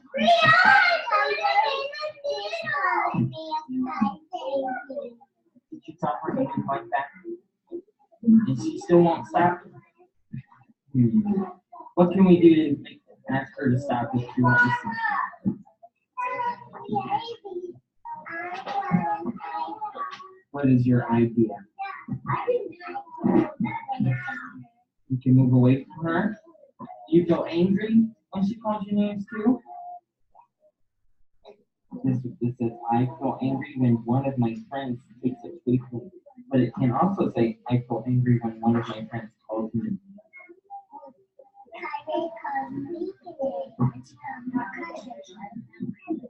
But that makes you angry too, doesn't it? So do you see what he's doing? Yeah. And it's something simple, it doesn't cost a whole lot to make something like that. And just working kids through different situations. This one I thought was kind of a cute idea too. A lot of preschool programs have a question of the day. So when children come into the classroom, they have to answer the question of the day. How would you feel if you lost your teddy bear? Would you feel worried, sad, bored, or angry? I think apparently kids really don't know what bored means, but a lot of them chose it. Maybe they feel indifferent. I don't know. Here's a classroom example. I guess this one has 16 different pictures. This one is, how do you feel today? And when they come in the morning, that's what you guys have? That's similar. Okay.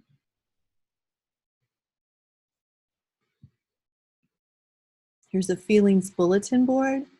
I feel proud. And then it's kind of a classroom activity. Everybody brings a picture of something that they were proud of, or the teacher takes pictures of the kids in the classroom when they're proud of something that they created.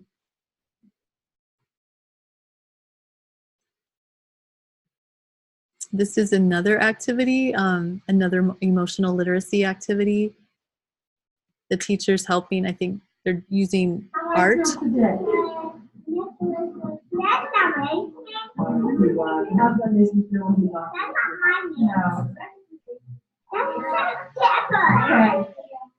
on now. We're talking about our race name. Okay. I'm going to show you the picture. Let's move on to one time. Let's see what you see there. This makes me so much. How does it make you feel? I feel scared. Your wife is scared? I'm scared. You what? Because I'm afraid of nothing. You're afraid of nothing. I get scared. I'm scared. I'm going to show you another thing. After a day, say rude is the someone is talking and you're not listening to them. So do you kind of get the idea of that one too? Just simple line drawings. And how does it make you feel? What are some things that make you feel this way? One of the cautions was when if you use scared, whatever you say you're afraid of, kids will probably copy you. And then they also will be afraid of that. So I caution you. So she said dinosaurs, which would be okay because there are none left. Who said that? She said thunderstorms. See, that's why I wear a hearing aid. I heard dinosaurs. Okay, so yeah, so she's already, it's like, oh, if teacher's afraid of thunderstorms, then I better be afraid of some thunderstorms too. Okay. So this is a great activity. And I did hear from one of the trainings I went to, line drawings are actually easier for children to, when we're teaching emotions, than real people's faces. I would still use real people's faces too, but our faces, what I look like when I'm afraid might look like what somebody else is when they're, I don't know, worried. We have different ways of expressing our emotions. If we have just different ones, the line drawings are easier for kids, especially children who have autism. It's easier for those children to learn. So this, I thought, is just a song. I'm not going to go through the whole song because it's quite long, but I found it and I thought it was kind of cute. It might not be a great one because it kind of is against that empathy thing, because it's like I brush it off, but I thought it was kind of neat because we all have our bad days. Healthy music for a child's heart, body, and mind. Sad, Bad, Terrible Day from the award-winning CD, You Get have that? Funky and Musical Fun by The Learning Do you Station. like it? I thought it was so cute. It's a sad, bad, terrible day. Things just aren't going my way. It's a sad, bad, terrible day. Will it end or will it stay? I fell down and scraped my knee. Made a hole in my new blue jeans. I got a patch and glue and covered it up. Oh, oh. I got my fingers stuck. I brush it off from my head to my toes. Brush, brush, and wiggle my nose. I laugh it off, ha, ha, and ho, ho, ho. I'm feeling better now, don't you know? But it's a sad, bad, terrible day. Things just aren't going my way. That's my favorite part. Sad, bad, terrible day. Will it end? But I mean, it goes on and on. It's got a catchy beat. It's learning a lot of, I don't know, feelings change. What's that? Yeah, I thought it was. I think it's okay. I was gonna say, I wish it had the video to it because ours has. Oh, really? Yeah, ours just has songs. Oh, okay. Yeah, even if you could pull it up on a phone. I thought it was pretty cute.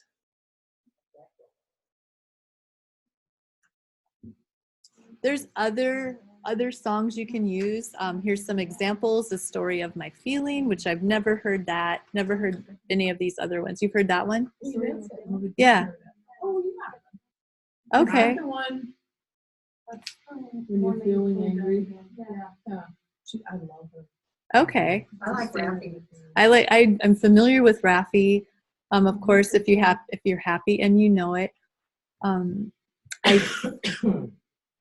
There's other activities. You could have memory match with feelings instead of other things that you're trying to do. So there's sad Tristy and oh wow, we've got 2 sad Tristies. That's a match. Happy whatever. So you get the memory thing. You guys know how to play memory.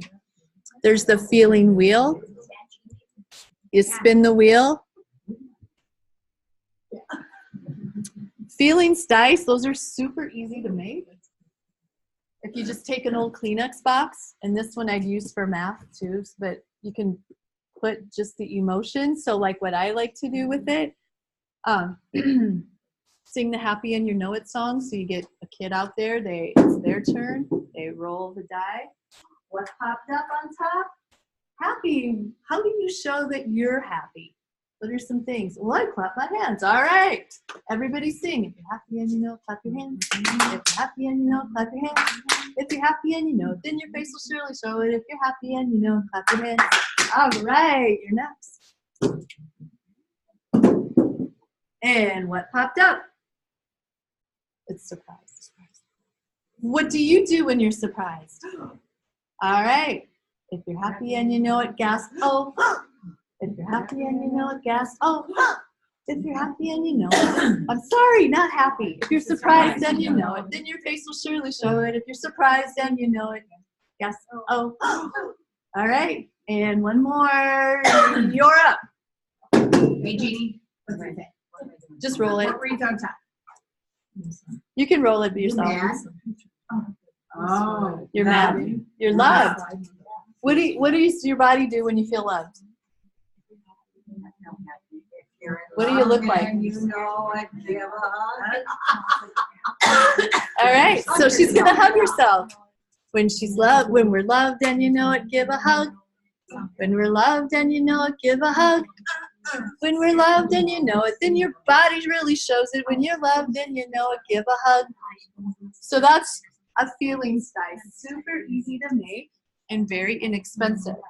Another thing I like to do, we drink a lot of coffee at our house. These come off if you take scissors and they're clear inside. What you can do, and this isn't a very good drawing because my markers weren't good, but you can draw little emotion pictures on it, and they can become bowling pins. And so you can line them all up, you can roll, and whatever they knock over, then they might have to, it's like, okay, guess the emotion. They roll it, they knock it over, they pick it up, they look at the emotion, and then the kids might have to act it out. Whatever you can think of. Or how many emotions did you knock down this time? I got 5. Oh, which ones did you get? Happy, surprised, sad, mad, and frustrated. Ooh, which is your favorite? Or you could, just think about how you can use just easy stuff to get that teaching in, just fun ways.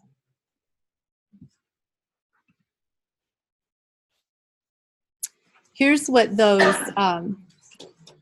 from the CEFL website, the Center for Social Emotional Learning Foundation or something like that. I can't think what it all stands for. The center, anyway, CEFL we call it. This is a free thing for you guys. There's also apps. I just want to caution, if you decide to use an app like on an iPad, don't have children do it on their own, because emotional literacy, all of these skills, social skills, should be done in a small group or a twosome. So just if you use an app, consider the appropriateness of it. Just consider the appropriateness of it for the children, the context you're using it in, and making sure that they're making connections with each other. And it's not just they're beeping on an app because we're not learning that way. Children's literature. We have Book Nooks. I showed you that last week on that Cephal website. What I want you guys to do is look in your packet of stuff. You have a, on Monday when it rained, Book Nook. You should have one.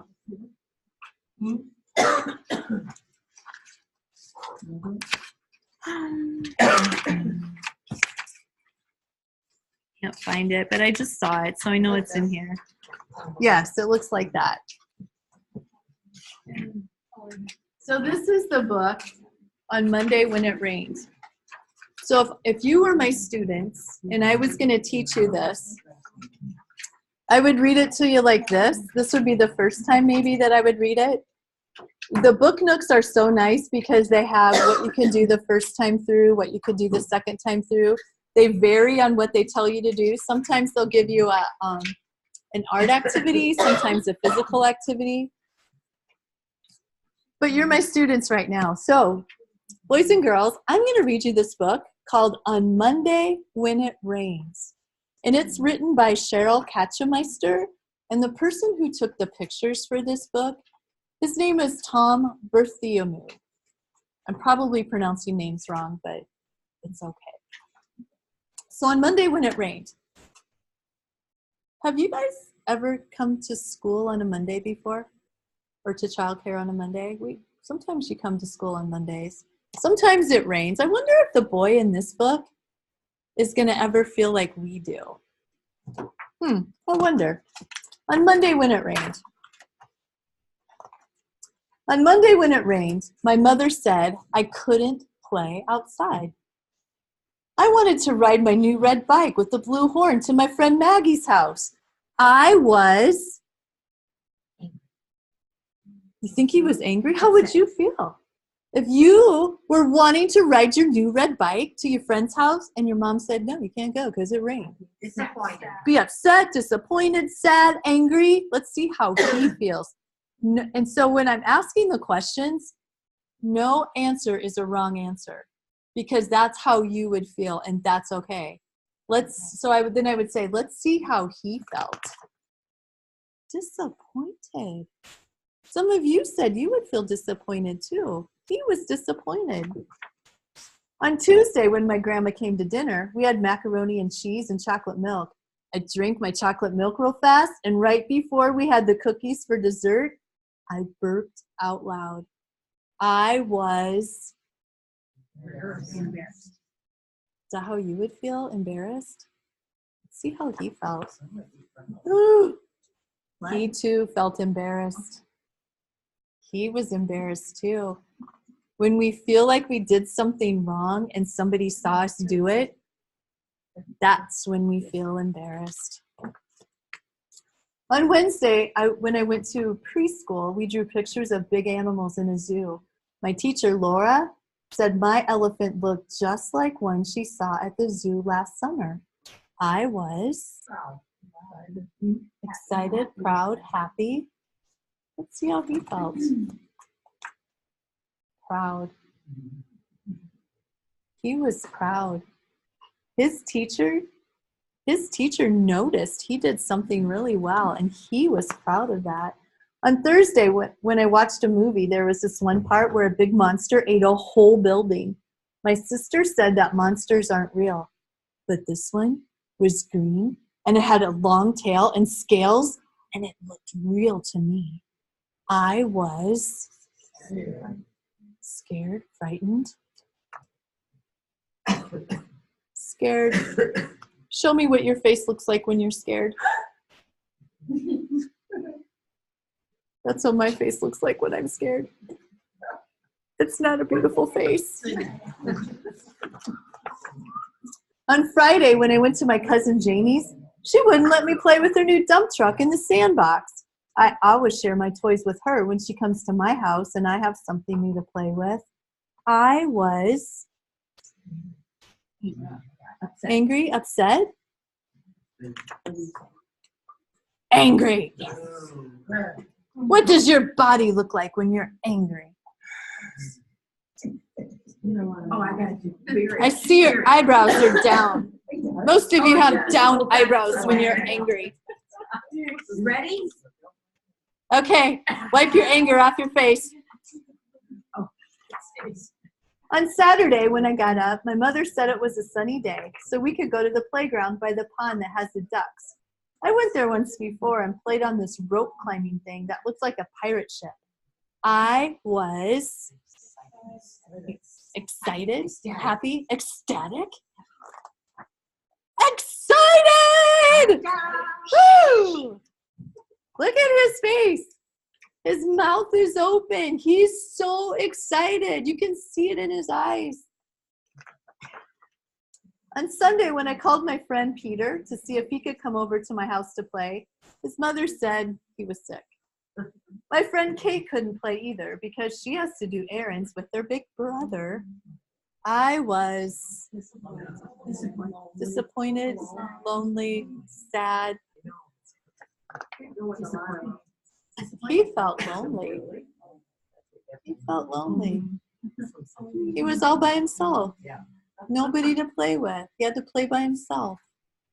He was lonely. He missed his friends. That night when my dad put me to bed, we started talking like we usually do. I told my dad I thought it had been quite a week, but my dad said most weeks are like that. I wonder. He's wondering if most weeks are like that. That's the end. Who can remember one of the ways this boy felt in this book? Who remembers? One thing. He felt scared. When did he feel scared? Or what made him feel scared? That monster movie. Yeah, that monster movie made him feel scared. So then you can just kind of recap. Lots of other ideas. Yeah. What one did you find? The art. Let each child color coffee filters with magic markers and then place the filters on newspaper. Use a spray bottle containing clear water and have each child gently spray it. I think we've done that. And how did they tie that to emotion? How did they tie that to the book? I think we did. The rain. The rain. Yeah. But still. Yeah. So while you're doing that activity, hey, do you remember that book we read, A Monday When It Rained? We're going to pretend this is the rain and think of all the ways that, I don't even know the boy, Jack, I think was the boy's name. So just a lot of good stuff. This is just other things, taking pictures of the children. When do you feel excited? And then you write it down. I feel excited when I get to go to my friend Kobe's house to play. When do you feel upset? I feel upset when my mommy didn't get me anything. So just bringing it back to the kids. Here's a list of many of the book nooks that are available for you. This one was kind of cute. To read The Grouchy Ladybug and then have the kids all have their ladybug angry faces. What can you do when you feel grouchy? When I'm grouchy, Erin says, I stop and think and use my words. Nobody says one thing about eating your emotions. Eating your emotions? Or just, it's a matter of fact that sometimes when people have emotions, and nobody else is in the house, you go to the fridge. Ah, okay. I know, but I'm thinking about mine. That's true. I could eat a whole thing of ice cream. Being sad. So, and yeah, when I'm bored, yeah, that's what I do. It's crunch. I have to reward myself that way. So if we would have had these strategies, like you said, when we're little and learn to deal with our emotions in healthy ways, we wouldn't have to eat our emotions. So classrooms, when we walk in and we see classrooms that foster that emotional literacy, we're going to see books about feelings. We're going to see lots of photos and pictures on the wall with people having different emotions. Teachers are labeling their own feelings. They're noticing and labeling children's feelings. Activities are planned to teach and reinforce emotional literacy. Children are reinforced for using their feeling words, and efforts occur daily. This, we talked about having classroom banks when kids are doing the right thing. One of the teachers used one of these, took the paper off, and then when she noticed that children were doing the activity, if they were sharing or if they were using their kind words or gentle touches, whatever it was she was looking at, she would pop the lid and put in a cotton ball. And when the snowman was full, then they would get to have their class party. So just another way to use those things.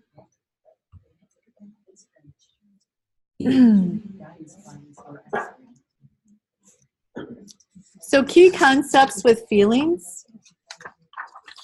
This is a star, so it's definitely something I want you to remember. Feelings change. Just because you feel something one day or you come in feeling a certain way doesn't mean you have to stay stuck that way or that it's going to be that way all day. You can have more than one feeling about something. Your feelings might not match what somebody else feels for the same situation. All feelings are valid. Just like Shelby had said earlier, there are no negative feelings. Some emotions, some feelings are more negative than positive. But like what I think what you were trying to say, all feelings are valid. Yeah. We can all, it's okay to feel mad. It's okay to feel sad. It's okay to feel hurt. It's what we do with those feelings that matters.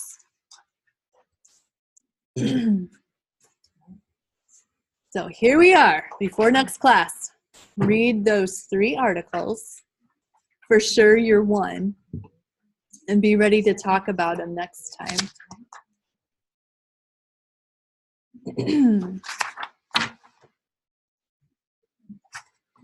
Any questions on what we've done tonight?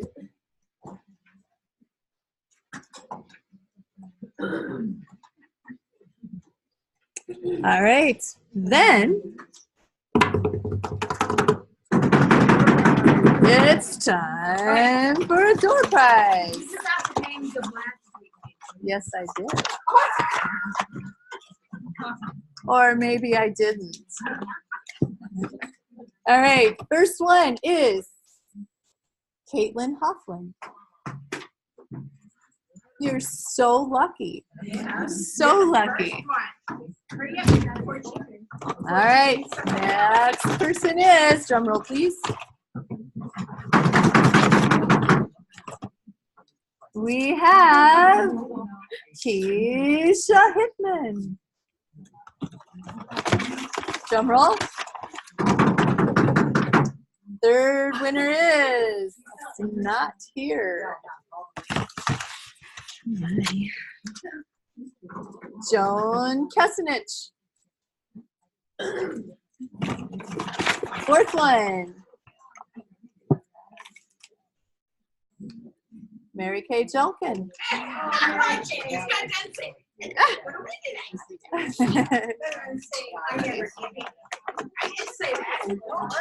And the last winner of the evening is Joan Ernst.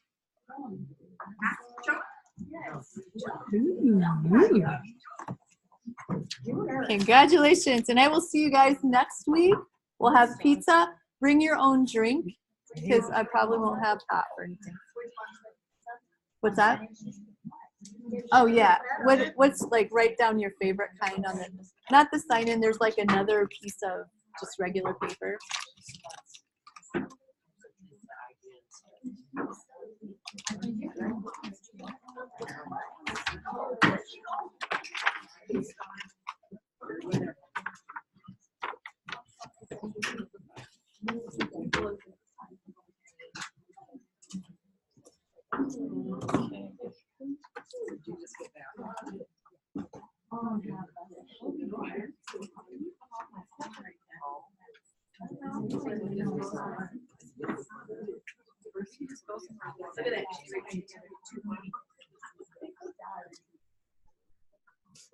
Yeah, he's just whatever you can. But he's very good, but there's something in him that.